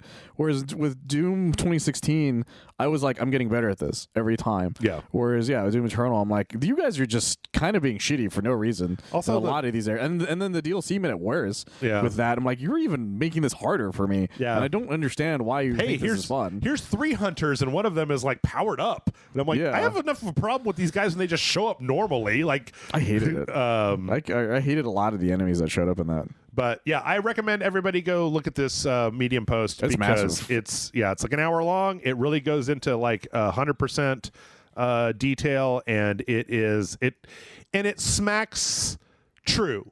Like the power tripping director of a video game franchise who doesn't really know what they're doing and just yells at people if they try to do anything. And if you're wrong about something, it's just, or if they're wrong about something, they just put it on you and then yell at you. Like, I think we've all worked for that guy before. Oh, 100%. And the funniest thing is, if you look at Marty Stratton, you're like, yeah, that looks like the kind of guy who'd go on a power trip. Who directed, did he direct Doom 2016? I think he did. But I don't remember. That's the thing, is I can't remember exactly. Here, let me just see if I can find it's been a while, because I remember keeping up with a lot of stuff at the time. But yeah, there it is. Yeah, he was one of the directors for it. Okay. But yeah, he did a lot of interviews. And he looks like the kind of guy that's like, he looks like a sweet dude, but there's probably something off about that guy. Kind of thing, and it turns out there very much was. Where's he had a co-director on this. Yeah, it was the other director was Hugo Martin. Hugo Martin. So was he on Eternal? Oh, it's just listed him as Hugo Martin, or as Hugo Martin as the director. He probably was in charge of a lot of other stuff, though. Sorry, maybe he was like the Timothy Bell. No, where was he? Anyway, I don't. Maybe he got elevated. He most likely got elevated, which is the reason he went on his trip to begin with. Stratton was the executive producer. Yeah, that's which might have been executive producers tend to have a lot of say so in a lot of different areas. I had that wrong. I was very excited to say all the bad things that happened because that guy's the Doom soundtrack rules. Yeah, it's so awesome. It was one of the best soundtracks of any game I played. Remember the original Doom 2016 soundtrack where if you put it in a visualizer, it's got fucking pentagrams and shit in it. It's literally got noise tracks in the background that have demon heads and stuff. Yeah, in he it. did a lot of cool shit for that soundtrack, and it shows. Yeah. Whereas it shows when you play Doom Eternal, it's the soundtrack's pretty good, but it doesn't nearly as much match the way Doom 2016 did. Yeah. Because there's a lot of moments in Doom 2016 that the music drops in the best possible ways. Whereas in Doom Eternal, I'm there's not nearly as as many memorable things going on in this, and that's frustrating. Yeah. We did a lot of good stuff. I replayed Doom 2016 multiple times. I played Doom Eternal once and never even finished its DLC because it got so difficult. He did the audio. He did the music for Atomic Heart. Did he really? So man, that makes me really excited for Atomic Heart. Then holy shit! Yeah, there you go. Everybody, go get Atomic Heart when it comes out. But okay, we're not out of the controversy zone yet. Are we not? Okay, I didn't know there was more. There's one more. This one is tricky. All right, and we're gonna have to be okay. I don't know. I don't know how you feel about this. I have a lot of kind of conflicting. Oh, this one. Okay, conflicting. I know which stuff one. about I know this. exactly what's going on. Yeah. So a couple of weeks ago, or a week ago, apparently there was a IGN asked the producer of Final Fantasy 16, Naoki Yoshida, about hey, that new trailer came out and there was a lot of white people and there were very few not white people in it, and the answer to this is Michael. Do you remember the various times over the course of history when people asked Nintendo why you can't have Zelda as the main character in a Legend of Zelda game, and they go through this whole song and dance about the Triforce and how it wouldn't work, and you gotta and it's again and no, but it's a hero's journey, and Link is the traditional hero, and that's the people they want. I don't, that's how it's always been. The administration it brings bears. Right. We can't film that. We can't program. So the whole thing here was basically to recap, and people can listen to this or people can go read it so they know I'm not lying or anything, is that they wanted it to be a European fantasy thing, and it's supposed to be this land that's cut off from other lands. So the idea is that this land is just European white people, and you don't get the obligatory fucking people from the Sand Kingdom that come in who are not white or whatever. And I mean, so here's the one of the quotes is Valsthea was never going to realistically be as diverse as say modern day Earth or even Final Fantasy 14. Ultimately, we felt that while incorporating ethnic diversity into Valsthea was important, an over incorporation into this single corner of a much larger world could end up causing a violation of those narrative boundaries we originally set for ourselves. So here's the thing. I kind of get it. Because they're trying to get they're doing exactly what Attack on Titan did. Yeah. Which Attack on Titan was very much there isn't a lot of people in this area. And that's what made Mika so important originally. Yeah. Was she was essentially the last Asian person in existence. Right. At least at this point of the plot, this is what the idea was. So they're going based on that sort of idea. The idea that that they're so cut off from everything that it's just this place was kind of racist to begin with, kind of thing, if that makes sense. And so that's their idea, and I get why that's their idea, because maybe for all we know, it fits into the plot immensely, the same way Attack on Titan did, kind of thing. But I get why people would be why are there not any minorities in this game? At the same time, I get both sides of this conversation because I get their reasoning. I'm not saying it's good reasoning, but I get their reasoning for it. It also it's worth noting before I say anything else. I can't say anything about Attack on Titan without spoiling the reasons and stuff. So here's the thing is before I say anything else, I would just say I watch a lot of anime. I play a lot of Japanese video games. The stuff from Japan does not tend to be very ethnically diverse. No, it not does at all. not. Like, and when it is, it's not well done. A lot of times it's not well done. This is not the first time this has happened. I'm looking a lot at you, of times Mr. Popo. You'll have. Well, even I went and looked up. I know you're a genie, but that doesn't make it any better. Xenoblade Chronicles 3 came out this year, and it's got like a lady with wings on her head, and like a guy with like metal skin, and then there's like one guy with a little book full of paper people that's like got slightly darker skin. Yeah. And it's like, or Tales of Arise has like a one guy that's kind of tan that's from a place. So here's the thing. This is not a Final Fantasy problem specifically. No, it's not. It's never. It's not just Final Fantasy. The thing is, what I keep coming back to is, if this question had never been asked, and there was one of the kingdoms in Final Fantasy 16 from the thing that we saw was like, oh, they're the nomads, right? Let's just say all the nomads were not white, right? Or they were just tannish, like, or mixed group of people because they're nomads that go around anything. Like, if this interview hadn't existed and that had been in the trailer, would anybody be mad about it? Nobody seems mad about the dude in Xenoblade Chronicles. Nobody seems mad about the guy in Tales of Arise. Nobody seems mad about Zaz, right? Cocoon or whatever. No, that's the thing, is that like people don't get upset about this thing normally because they just go along with whatever comes out. Right.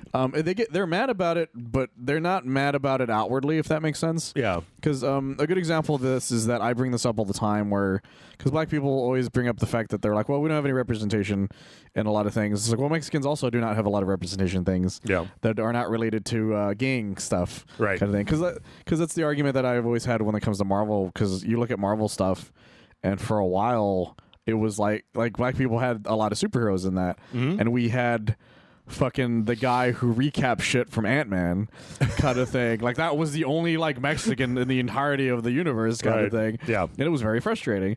But I'm not going to go out and be like, how come there are any Mexicans in the Marvel universe? Because it's like, well, because I get why that keeps happening to me kind of thing. And that's like, so we're always upset about it, but we rarely ever say anything until somebody brings it up. And then once somebody brings it up, then the argument starts to happen. Sure. And that's what's happened in this instance. Yeah. Is that no one would have brought it up because no one brought up the fact that Barrett is one of the most stereotypical characters in existence. Right. But they're like, but he's a black guy in this game, so everyone just goes along with it. Right. Where I remember the first time, this huge, buff, angry man with a gun attached to his body. Yeah, exactly. And then his design in the remake was that much worse to me. They're like, what if he just wore sunglasses like Wesley Snipes all the time? I'm like, why? He lives in the darkest fucking area of Midgard. Like, I don't understand. Like, and no one said shit about that. Yep. And I'm like, why aren't we saying anything about this?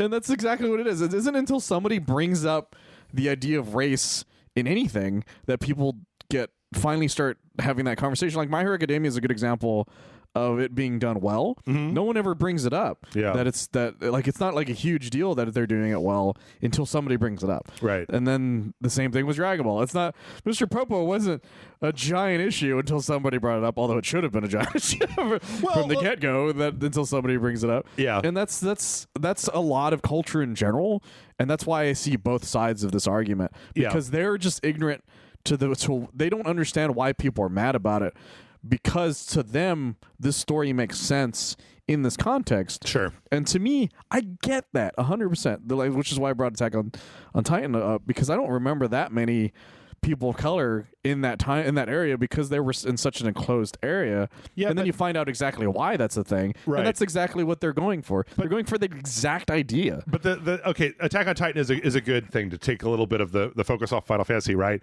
But like, if Attack on Titan, if there were a bunch of people of color mixed in with all the white people in there, it wouldn't make any difference. Like, it wouldn't be like, oh, I can't watch this now. This doesn't make any sense. Like, that's the problem. I guess that's the thing that I keep coming back to, is that it's like, okay, this is where I feel about it. Three things. Okay, four things.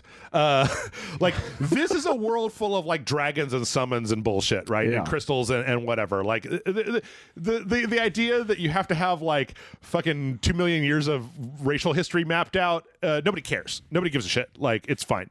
But here's the thing. One, this game is not going to be canceled over this. No. This game is going to come out as never is. be canceled over this. Yes. Like, so talking about it is just talking about it. You can talk about a thing, and even you can talk about a thing you don't like without it being like, nah, no, don't do it. And I've now forgotten everything else I was going to say. So, well, there's one other thing I want to bring up is that this has been a thing in games for a long time. Is that the conversation just needs to happen for changes to happen in general? Because, for instance, you brought up the Zelda thing. Assassin's Creed had that issue as well originally at one point because they were like, well, we want to make this game where the female is going to be the lead of it, and they're like, well, no, people won't want that, right? Which apparently was supposed to be the original thing for Origin. Was that the name of it? Yes, the Egyptian one. Yes. So apparently that was supposed to be the original thing. It was for the one after that. One after that. Oh no! It was for Origin. It was for Origin. Well, yeah, Origin was where it was supposed to happen, but it just didn't happen in general. Right. Where Odyssey was all supposed to happen, but they compromised and let you do choose. They let you choose. Yeah. And that's kind of the same thing that happened with Immortals. What was the name of it? Phoenix Rising. Phoenix Rising. Yeah. That's also obviously the same thing that happened with that. Right. Whereas it was obvious that this is supposed to be the main character because this one has all the cool shit going on in it with their dialogue and everything. And this is clearly just, well, we had to do it. Right. And people have had that argument for a long time. Mass Effect was a good example where it was like the women's side of it was clearly better acted, but it was clear that they focused everything on the choices a dude would make. Sure. Kind of thing. And but nowadays, we have plenty of female main character stuff now, more than we have ever had. Absolutely. But that's because the conversation was happening, and that's what people are trying to get out of this. They're trying to at least they're trying to get the conversation happening again. Yeah. And I think, and again, I get it. I get it 100% from both sides. So one of the thing that I was remembered was that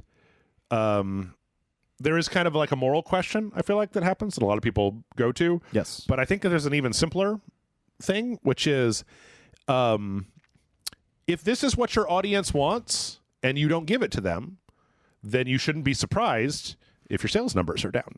Yes. Like if you live in a world where people want to see a diverse group of people, when you have an ensemble, right? Or when you have a game that has a lot of people in it, they want to see some representation for various people. And if you just make like everybody in your game a buff white dude, and then like it doesn't sell super, super well, then them's the breaks of that, right? Yeah. Like now if you do, on the other hand, that's not maybe the best argument, because if you make your game with nothing but buff white dudes buffing out, right, and then it sells really well, well then I guess the market has kind of spoken. But like I guess that's the one of the things that I wanted to bring up, is that it seems like as the generations shift, as like the target demographic is no longer me, like I am not the target demographic, but as younger people come out and they have the desire to see certain things in their fiction and their media and their video games and stuff, if you don't provide any of that and then it doesn't sell well, then you can't just be like, what are we doing wrong? And it's like, well, you have to pay more attention. Like you have to cater to your market instead of just doing this. I found Final Fantasy, let's get away from this. I thought Final Fantasy 15 was boring as fuck because it was just 4 broed out white dudes. Final Fantasy usually has a party with like, I don't know, here's like a chick, here's a dragon, here's like here's a toy that rides a Moogle, here's a Moogle that rides a toy, here's a dog, like here's a stereotypical black man with a fucking gun strapped to his arm, like, oh, here's God, like he's in your party too now, here's a jester, here's a bear, like, and then this one came along and it was just like, yep, just 4 white guys coming out of Hot Topic, driving around in their convertible, looking for action. And I was like, this sucks. And then they go camping, like they just fucking cooking their ramen noodles on a Coleman stove, going to the Assassin's Creed festival. Fuck this video game. So yeah, there's so many games that like are doing really well, and a lot of them have a really diverse. Hell, the funniest thing to me is that one of the most dude broest games in existence actually has a very diverse cast, which is the Gears of War franchise. Yep. Because there's a lot of like Mexicans and black people running around in that. Besides like that are going on alongside the main character, and it's like the dude bros thing on the fucking planet. Dude, Bulletstorm had an Asian guy and a chick as the side characters for the dude bro dude that ever broed out dude. Like, it's great. I love when dude bro things for some reason have super diverse casts, and no one seems to bat an eyelash when that happens. And again, the thing is that, like, here's the thing is that I actually saw some people online, and we got to move off this because we're spending entirely too much time here. But like, well, it's a very insane conversation. It is. But like, take everything we say with a grain of salt, by the way. But like, unless you shouldn't have that much salt. The thing is that I almost wish that they just didn't even try to explain, because like when they try to make a justification, I mean, I know that, like, I don't know what you would say in place of that, of just like, I don't know, shrug shoulders, but like, I just don't like it when you have these worlds that are full of like crystals and summons and ifrits and shivas and bahamuts and red mages, and they're just like, right, but the anthropologist that we hired to write the backstory for us said that, like, in a world cut off from the mainland, it wouldn't be very diverse. And so anyway, I don't know. It's a damned if you do, damned if you don't question. That's always the question. Well, like, it's the question you hate to be asked at any point, where somebody's just like, do you have any black friends? And then you're like, if you say yes, then you're fine, but if you say no, then you have to explain why you don't have any friends that are people of color outside of, and then it becomes a whole weird issue. And then it's the question that you don't want to be asked in general. Yes. But as a video game corporation, you should know. You should be ready for this. Well, that's the thing. If they said, if they shrug their shoulders, then they look insane. Right. But if they just give an insane answer, then it's just a terrible decision. Yeah. Yeah. Because at least they thought about it. If they didn't think about it, then somehow that's worse. Did that? I don't know. Speaking of terrible decisions, we're going to move on. Square Enix put out a mysterious trademark for something called symbiogenesis, which is the meaning of which is the merging of two separate organisms to form a single new organism. And people thought, oh my God, is it finally happening? Are you guys making another third birthday game? I mean, Parasite Eve game? I forgot that was the name of the other one.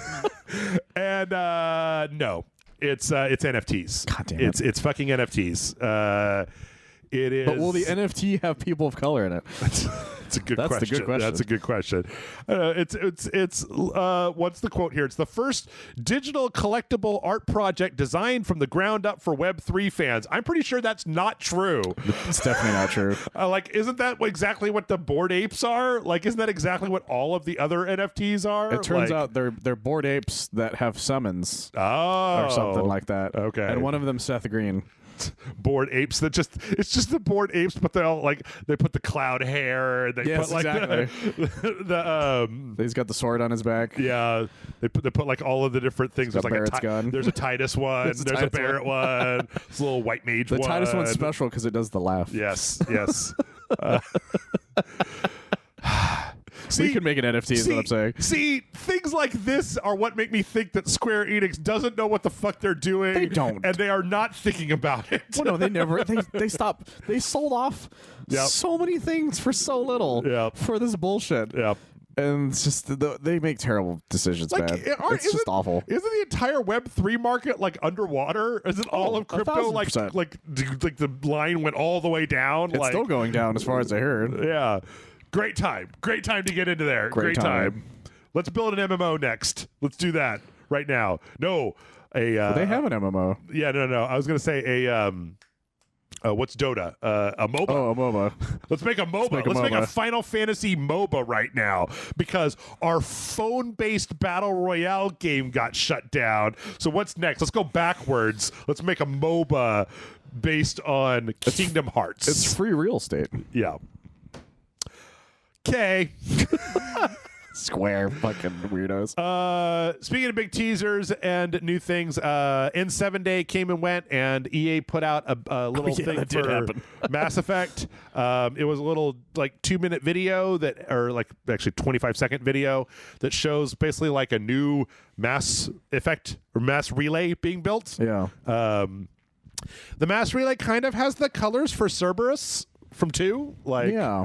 And then there's also a bunch of hidden audio in the background from Liara talking about how like the council won't like this, but they don't know how ornery humans can be when they're backed into a corner or something like that. Like the actual audio for it is all just like scritchy, scratchy, but people like went in and like dug it out and boosted it up. Which is, that's what we were talking about earlier, where the internet is going to do what it does, which is overlook into something, and sometimes it works out just fine. Find your shit. Yep. Yeah. Yep. I mean, Mass Effect. The next Mass Effect is so far away that like this is just teasing. Honestly, this is a good thing to do, though, because Mass Effect, speaking of bad decisions, Mass Effect Andromeda poisoned that well so hard. True. So they really need to make up some...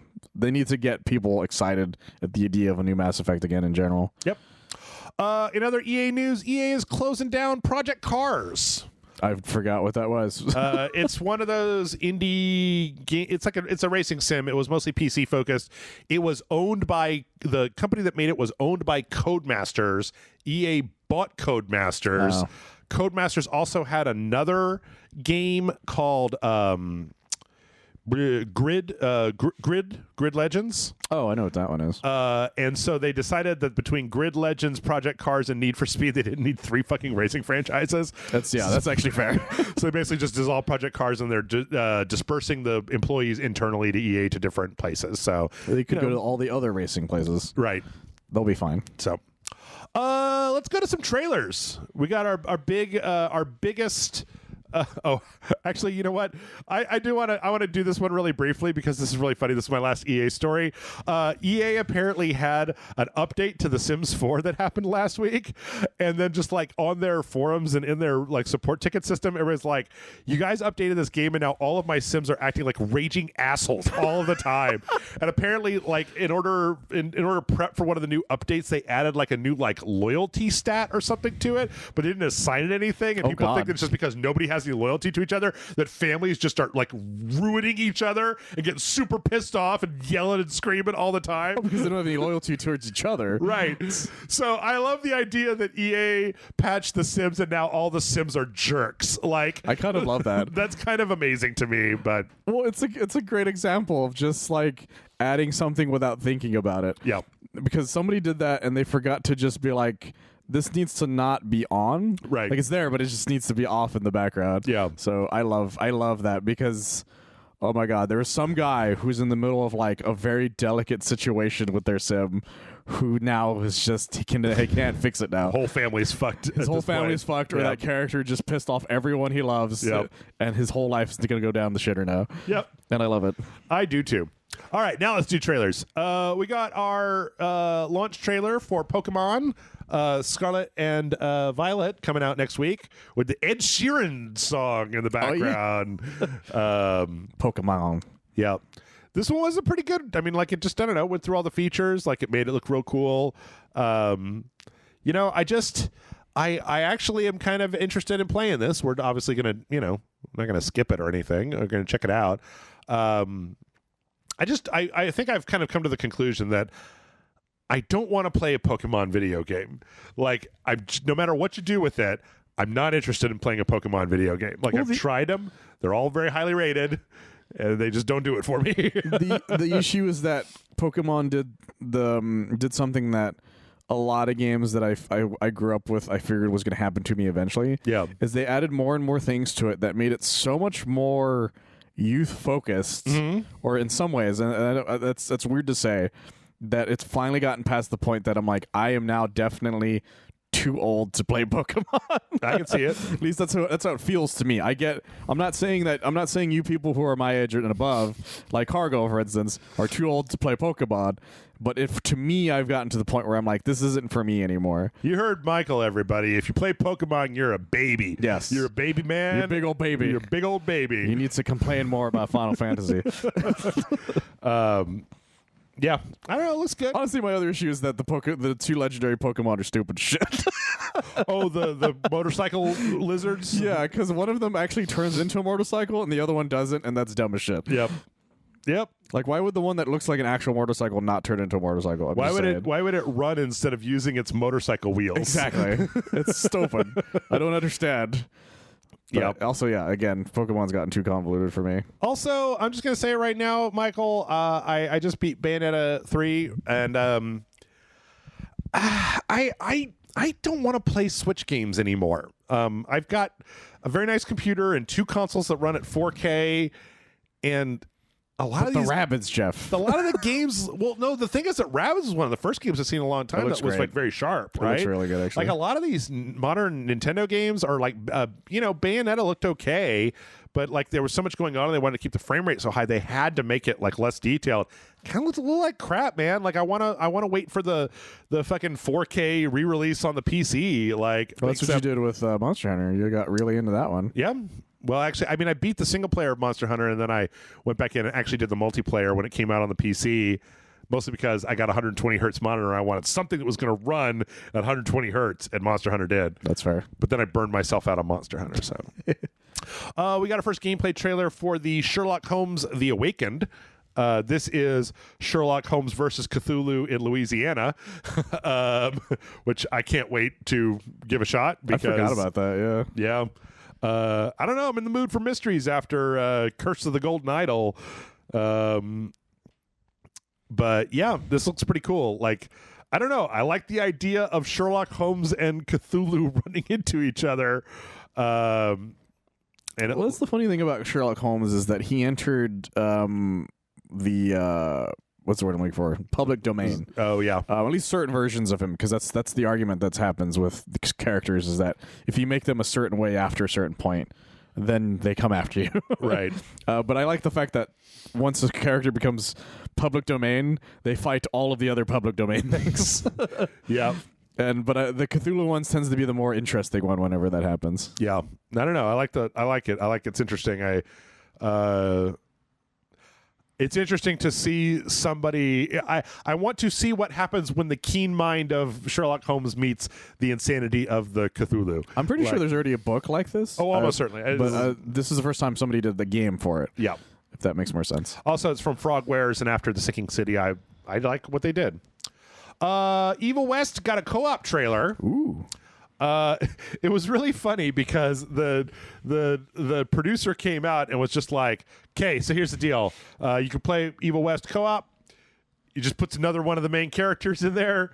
There's nothing different about the story. It's just you and your buddy can play the game side. Like this is an army of 2. It's just you and then literally a carbon copy of the main character model with a slightly different jacket fighting guys, and that they change up the enemies that are in the arenas. Here's the thing, guys. I miss when games did that. Yeah. I miss when games were just like, here's a co-op mode, and it has nothing to do with like adding a whole brand new character and changing the story entirely. It's just a copy of you. It's Green Mario. Yeah, exactly. Like that used to be the thing, guys. Yeah. Co-op games used to just be, hey, Halo 1, you sure you're the last Spartan, but hey, there's another Spartan here. Who gives a fuck? Right. Kind of thing. Whereas Halo 3 had to come up with reasons as to why the Arbiter was there, kind of thing. It's like, I don't really care. I'm cool with if the guy is just me, but he's like red or he's blue or he's green. I kind of wish that there was some difference in the costume, just because I know a little bit more about the story for this one. So I wish that there was like something that was a little bit more different than just like, this guy's yellow. But it does look pretty fun, like kind of co-oping, but it looks like it works really well in co-op, basically. Yeah. I'm cool with that. Again, I wish more games were willing to do that, willing to do co-op modes that don't have to have a story reason as to why they're there. Yeah. We'll find out very soon. Dead Cells has a new update. Ooh. That adds a bunch of new characters, specifically the guy from Hotline Miami, the samurai from Katana Zero, Shovel Knight, the Slay the Spire main character, and Terraria's main character, I think. That's interesting. The last one. And Risk of Rain 2, the kind of like guy from Risk of Rain 2. I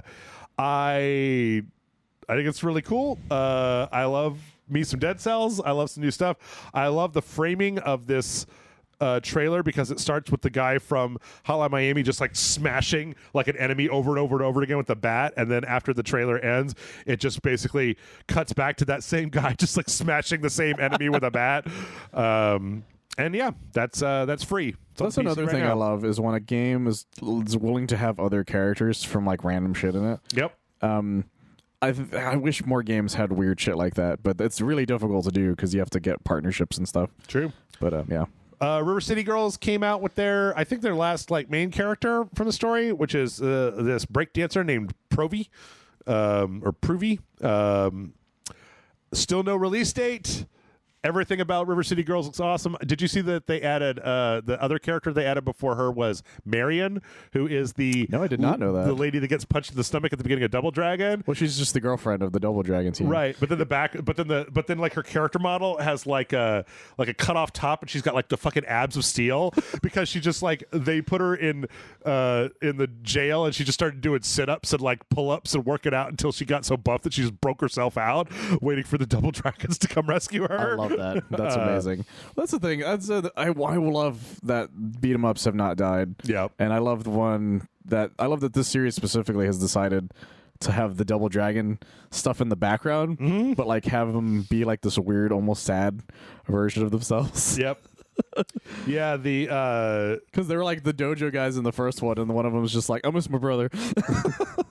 Yeah, no, it's great. Yeah, there's Marion with the fucking abs of steel, never getting punched again. I love that. She died in the original timeline. Yeah, she dies in like the second one, I think. Yeah, I just want them to tell me when it's going to be out because I want to play River City Girls 1 ruled, and I want to play River City Girls 2. So. Yeah, there was a really good time. Dragon Ball Xenoverse got an expansion. Yes, Michael, I put this on the list for you. I haven't watched the whole 5-minute trailer, but this is like a 6-year-old video game that's getting DLC to tie into the movie. Yeah, so the Xenoverse is the one that gets all of the DLC that ties into stuff that happens as it comes out. Okay, because it's easy to program. Yeah. So they got the DLC that matches Dragon Ball Superhero. With the two android characters, Gamma 1 and Gamma 2. And this is just like part 1 of it, because apparently they're going to add Gohan Beast eventually, from what I hear. So yeah, so they're easy to program because of the way it's designed. It's much, because they don't have to be as like detailed the way Fighters is. Yeah. If that makes sense. Because this is an arena fighter. Yeah, and so it's easier to make like that kind of character. And then they have added Gohan from... the movie as well, because he's got a different outfit and he's got some different movesets. And that's the first of 2 DLC packs. They're adding the 6-year-old fucking video game. Yeah, every time something new Dragon Ball Super happens that they have like an animation for. Yeah, because that's the big important thing. They haven't added like Moro or Granola or anything like that. But they'll add like parallel quests that are like designed around them as well. Okay. So it's always interesting when they do stuff like that. All right. But and eventually we'll get a third one. We just don't know when that'll happen. But we know that's happening though, based on that leak. You remember that leak that happened a long time ago for Bandai Namco? Oh yeah. That was one of the ones that was in the list. Was maybe a Dragon Ball Xenoverse 3? Okay. So at this point, we're just waiting for them to just be like, okay, we're done. Finally making shit for this. But here's some more. Give us some more money, so that's a couple more last things. Right on. But it's a super popular game still. People still play the shit out of this game. Okay. Let's see. We also got some DLC for Arcade Paradise. They're adding 3 new games to Arcade Paradise. Ooh. One of them is basically Dance Dance Revolution. One of them is a light gun shooting game, kind of like Police Trainer. And the third one is called Empathy, and it's like this weird walking up a mountain, guys throwing rocks at you thing. I don't know what it's supposed to be a parody of. I'll have to see it to maybe get an idea. It's like this. It's very weird. I think it's just making fun of those old like original Atari arcade ones in general. Yeah, like it might be the gag might be it's supposed to be based on something. Yeah, in its own world. That's my guess at least. Anyway, Arcade Paradise is awesome, and everybody should play it. And then finally, we got a trailer, release date trailer for the Tales of Symphonia Remastered. This is the one that obviously has like a million like cool looking anime parts, but then the characters are a little bit less cool looking. Like, it always cracks me up when that happens because they're like, look at the super detailed like animation, and then it cuts to like this super SD character. yeah, I mean, don't get me wrong, they're like super high resolution and they look good. It's just there's a weird disconnect between like, look at this crazy anime and then look at these little babies, these little Symphonia babies. It's like looking at a 20-year-old and then cutting to like a 13-year-old who looks exactly the same. Yeah. It's always really weird. But yeah, it got a release date, February 17th. So add another one to the February pile. Yep. Michael, I really buried the lead. We're so far over time. I really buried the lead, but the best thing in the world has happened. Go ahead. Korea has given us a listing for a version of a game coming to PC that I've been wanting to play for a long time, and that game is Ghost Trick. Oh my God. Yeah. Ghost Trick is coming back? Maybe. South Korea had a ratings listing for Ghost Trick on the PC, and I'm like, oh my God. If they make it so that you can play it without the... hopefully they make it so that you don't have to have the touchpad to play it, but like I would love to play Ghost Trick again, not on a DS. Like, I always bring this up because no one ever remembers this except for me, is that Ghost Trick did this really interesting thing for its ad campaign, which is they asked a series of webcomic creators to make webcomics based on the idea of Ghost Trick. Oh, right. And the one that I always remember is the Dr. McNinja one, because Dr. McNinja fucking hates ghosts. Yeah. And so he's like, Dr. McNinja is about to be assassinated. I should do all of these like crazy intricate things that will make him duck. And then the second he moves it, he's like, there's a ghost in here, and he just starts attacking the fucking room. Oh, right. And so the assassin misses because he just loses his fucking mind. Okay. And he's like, I guess that works too. Yeah. And so yeah, Penny Arcade had one. There's a few others out there. If you ever feel like looking them up, they're pretty funny. Ghost Trick is rad. It's a great series. Guy dies and then he has to fucking like make all the like set up these weird kind of things to save people's lives by slightly moving around objects in a room. It's very cool. Yeah, and the only other thing that they ever got was a costume for the colors for Phoenix Wright in Ultimate Marvel Capcom 3. Okay. Yeah. Let's see. Apparently Sony might be making a Horizon MMO. That's interesting. Yeah. Again, this is according to a South Korean financial news website. It says that NCSoft and Sony have apparently entered into a partnership to potentially develop a Horizon MMO game. There was some interesting stuff before that talked about about a potential multiplayer mode for Horizon that got scrapped at a certain point. We also know that there was a potential multiplayer mode for Spider-Man, right? At one point. Yeah, there was that's why the rumor for a long time for Spider-Man 2, even now, to be honest, is that maybe you're going to be able to use both Spider-Men at the same time. Right. But yeah, it would be really strange if they made an MMO because, well, for the most part, I think mostly be strange because I think MMOs aren't really a thing as much anymore. Like, well, the thing is that they're super popular outside of America. Dragon Ball had an MMO that was only accessible outside of America. Monster Hunter has, I think, still has an MMO that's outside of America. A lot of these tend to be not designed for America. That's the funny thing about whenever they make an MMO. So also, I think NCSoft has a lot more experience with real-time combat in MMOs. Oh, okay. Which would make more sense. But Saints Row's November update is going to be huge, says Volition. Apparently, it's going to have a lot of fixes as well as some new content. I mostly just put this on here because I didn't know that I would have a million opportunities to be like, fucking think Saints Row is cool, and I don't think it got the love that it deserved. And if you got it, maybe go check it out. There are a few things that were busted in it. But. I think this is great because it's. I think it's going to be one of those games that's going to hopefully be beloved after a lot of it's fixed. Yeah, I agree. Let's see. Gears of War is going to be adapted to something on Netflix. Ooh. A film and an animated series on Netflix. So hopefully the animated series on Netflix is in the vein of Arcane or Cyberpunk Edge Runners and not like the bad ones. Yeah. Big Mouth. I hope Bautista gets to get some to be a part of this because Bautista has been championing anything Gears of War media related for a while. Yep. In fact, he met with WB, I think it was WB, specifically to be like, can we make a Gears of War movie? Like, that's all he asked because he wanted to be Marcus Phoenix real bad. Yeah. That and a Bane movie apparently is something else he pitched. We also found a couple of screenshots of an independent artist who worked on a potential 2D Dark Souls game. Oh. This guy went on to, this is Thomas Fechtmere, who apparently did this kind of concept art, and they were negotiating with Bandai Namco about making a 2D Dark Souls game, and the whole thing fell through. It was under NDA until now. This same guy then went and worked on Blasphemous, which I'm not surprised. makes a hell of a lot of sense. Yeah. But they put out this one screenshot. Looks good. Looks like the kind of shit that I would be super into. Yeah, that's interesting because that would have mean we would have had an actual honest to god title version of a 2D one, because we've a lot of people have already made this exact idea. Salt and Stone, was that the name Sanctuary. of it? Salt and Sanctuary. Yep. Was one of the most famous original examples of that, and Blasphemous is one of the most recent famous examples of it. Yep. And luckily this guy got to work on that. Also, the sequel to Salt and Sanctuary that you and I played, Which we did not like very much. that we did not like. So, But that's also a good example. Still, they're still doing it. Is the thing. literally, there's a video right here explaining it. But So seeing having a name brand version of it would have been interesting. yep. And last but not least, this is for you and I, Michael. A guy came out and created a mod for Metal Gear Solid 2, the version that used to be on the PC from Good Old Games, that puts the entire game with a full third-person camera.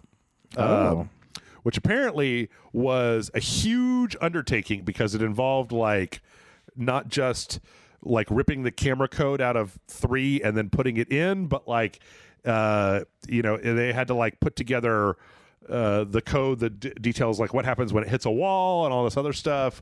Because the game was never designed for that. You can't just plug and play it the way, because even 3, when they did that, was a huge undertaking the original time. Yep. And that was done by the actual studio. Yep. From Substance, yeah. And that's really cool. Or Subsistence. Yeah, that one was Subsistence, and this one was Substance. That's why they called this one the Substance of Subsistence. Right. But yeah, this is really interesting. It actually kind of got me thinking about Metal Gear Solid 2 again, and how it's just been a long-ass time since I've messed with it. 2 is the one I finished the least out of them all. Yeah. And it's not because I hate Raiden.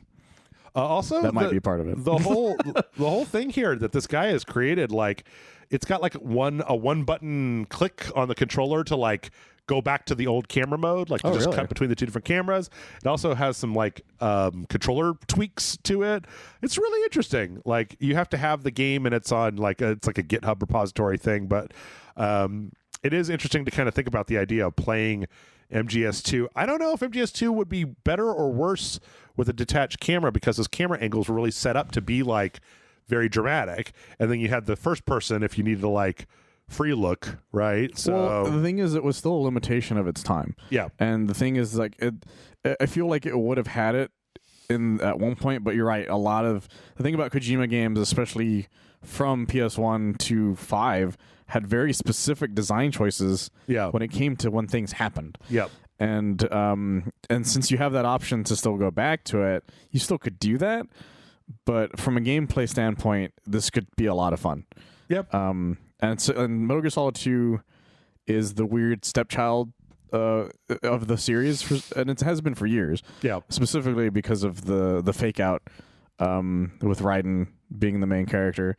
And over time, people have finally gotten over it because the wound is no longer fresh. Right. So Metal Gear Solid 2 is it needs more love. It's funny because I'm just gonna say real briefly that I know that a lot of people like to say that it's just yeah, I don't like it because they switched the main characters. There was more. There was a lot more going on with that. The president was Dr. Octopus, and there was a fat guy on roller skates, and there was a lot vampire. of weird shit going on in Metal Gear Solid 2. There's Otacon's fucking incest backstory. Oh my god. Yeah. When you find out what happened with Otacon and his dad and his stepmom and then the sister and then they get into the Patriots and the AIs and the fucking Lale. That game is fucking wild. You guys have to remember, the ending to Metal Gear Solid 2 was a 45-minute cutscene. Yeah. Which back then was unheard of. Yep. Nowadays, that's not... Metal Gear Solid 4 is definitely beating that, of course, but... Back then, that was a huge undertaking. The thing is that I played a lot of Metal Gear Solid 2, and then Metal Gear Solid 4 comes out, and it's oh, these are really long cutscenes. And I'm yeah. I'm used to this. Yeah, exactly. And so, and the fun thing about Metal Gear Solid 2 is that you guys also have to remember that all of the ads for Metal Gear Solid 2 did not mention Raiden. Oh yeah, at all. Or any of these wackadoodles, Vamp or Fortune or because the trailers were all Snake. The cover was all Snake. Yep. Even on the back was all Solid Snake. The demo was a Taker. Yeah, was all Solid Snake. The fucking intro to the game is all Solid Snake except for one random ass shot of Raiden at the very end. Yep. And then the game's like, by the way, you're this guy this entire time. Yep. I remember so many people being pissed off at the time. It's a real mind job, Metal Gear Solid 2. And you can never pull something like that off where ever you play it and you're just like, what is happening? Yeah. You could never do that ever again. The fact that Rosemary keeps calling you to ask if you know what day it is and like, what? And then there's the AI Colonel. Yep. Oh my god. Yep. I've told this story, right? Where I was of me playing Metal Gear Solid 2 at like 2 in the morning. I believe so. I don't know if I said it on mic. Yeah. I guess I'll say it real quick. Yeah. So when I was younger, I beat Metal Gear Solid 2 and it was like 3 or 4 in the morning and I was really tired and the Colonel called me going, "Hey, it's really late. You should go to sleep." And I was so tired, I thought I was hallucinating. And I was like, "You're right, Colonel. I should go to sleep." Yeah. Yeah. It's very crazy. I love the Metal Gear series, but man, Metal Gear Solid 2 is the weird stepchild, the weird redheaded stepchild of the main line, at least. Because Portable Ops is also weird as shit, but it doesn't count in the main timeline apparently. Yeah, Portable Ops is weird. The Portable Ops Plus is even weirder. Yeah, like super that weird. shit gets very strange. And then you got the Acid series, which is also a strange one. Not canon. Yeah. Also, the Game Boy Color game's not bad. Yeah, Ghost Babel. Yeah, that's not a bad game, but it's also weird. Anyway, we're now I know that we're both tired because now we're just fucking talking about Metal Gear. We will talk about Metal Gear forever. Okay, before Dark Souls was a thing, me and Jeff only talked about Metal Gear Solid. That is true. That's 100% the thing. If you want both of us at the same time to rant forever, just bring up Metal Gear Solid. Yeah, that's all it takes. Anyway, that's it. Nope, that's what I say at the end of videos. Michael, tell them where they can find you. About this. It doesn't matter. It's all on YouTube too. You can find me on oneofus.net. We do a lot of movie, television reviews. I don't bring up Metal Gear Solid on that as much as I would like to. My last review for it was Black Adam, so but there should be a lot of reviews up at this point for a lot of movies that have come out. Black Panther review, right? Yeah, that should be coming out soon, or if not already, because the movie's coming out. It should be out by the time this comes out. Yeah. This comes out on Sunday, so that should be out by then. The next review that I eventually will end up doing is that Christmas story that with Ryan Reynolds and Will Ferrell. Oh, I thought you meant the sequel to A Christmas Story. Oh no, which I kind of want to watch. I didn't sign up for that one, but I'm probably going to watch that movie in general. A Christmas Carol is what I was thinking of. Yeah, there you go. I forget the name of it though, but it is. Yeah, it's supposed to be like a twist on that sort of idea. Okay. And patreon.com/RageSelect. As I said last week, it takes time and effort to make this podcast. So if you enjoy it, maybe go there, kick in $5 a month, and then go to Discord, hang out with us, and watch all the Patreon videos. Michael and I played all the way through Duke Nukem Forever, for example, or God of War. Do you need to get caught up on God of War? You can go watch Michael and I play all the way through God of War. And we did a lot of it. We didn't do a lot. Well, actually, we skipped most of the side quests in that game. Well, we did a few side quests, but I mean, like we did do a lot of. We saw some of them at least. Yeah, is kind of what I was going with. I think it's one of the only times I've ever really played a game and just ignored a lot of the side content. I think the Dragon one is the only one that we definitely did. It also made it really action packed. So. It did. Yeah. Anyway, all right, that's it. Get out of my house. Take the earbuds out and get out of my. Too tired. Go to Sonic. What did I say?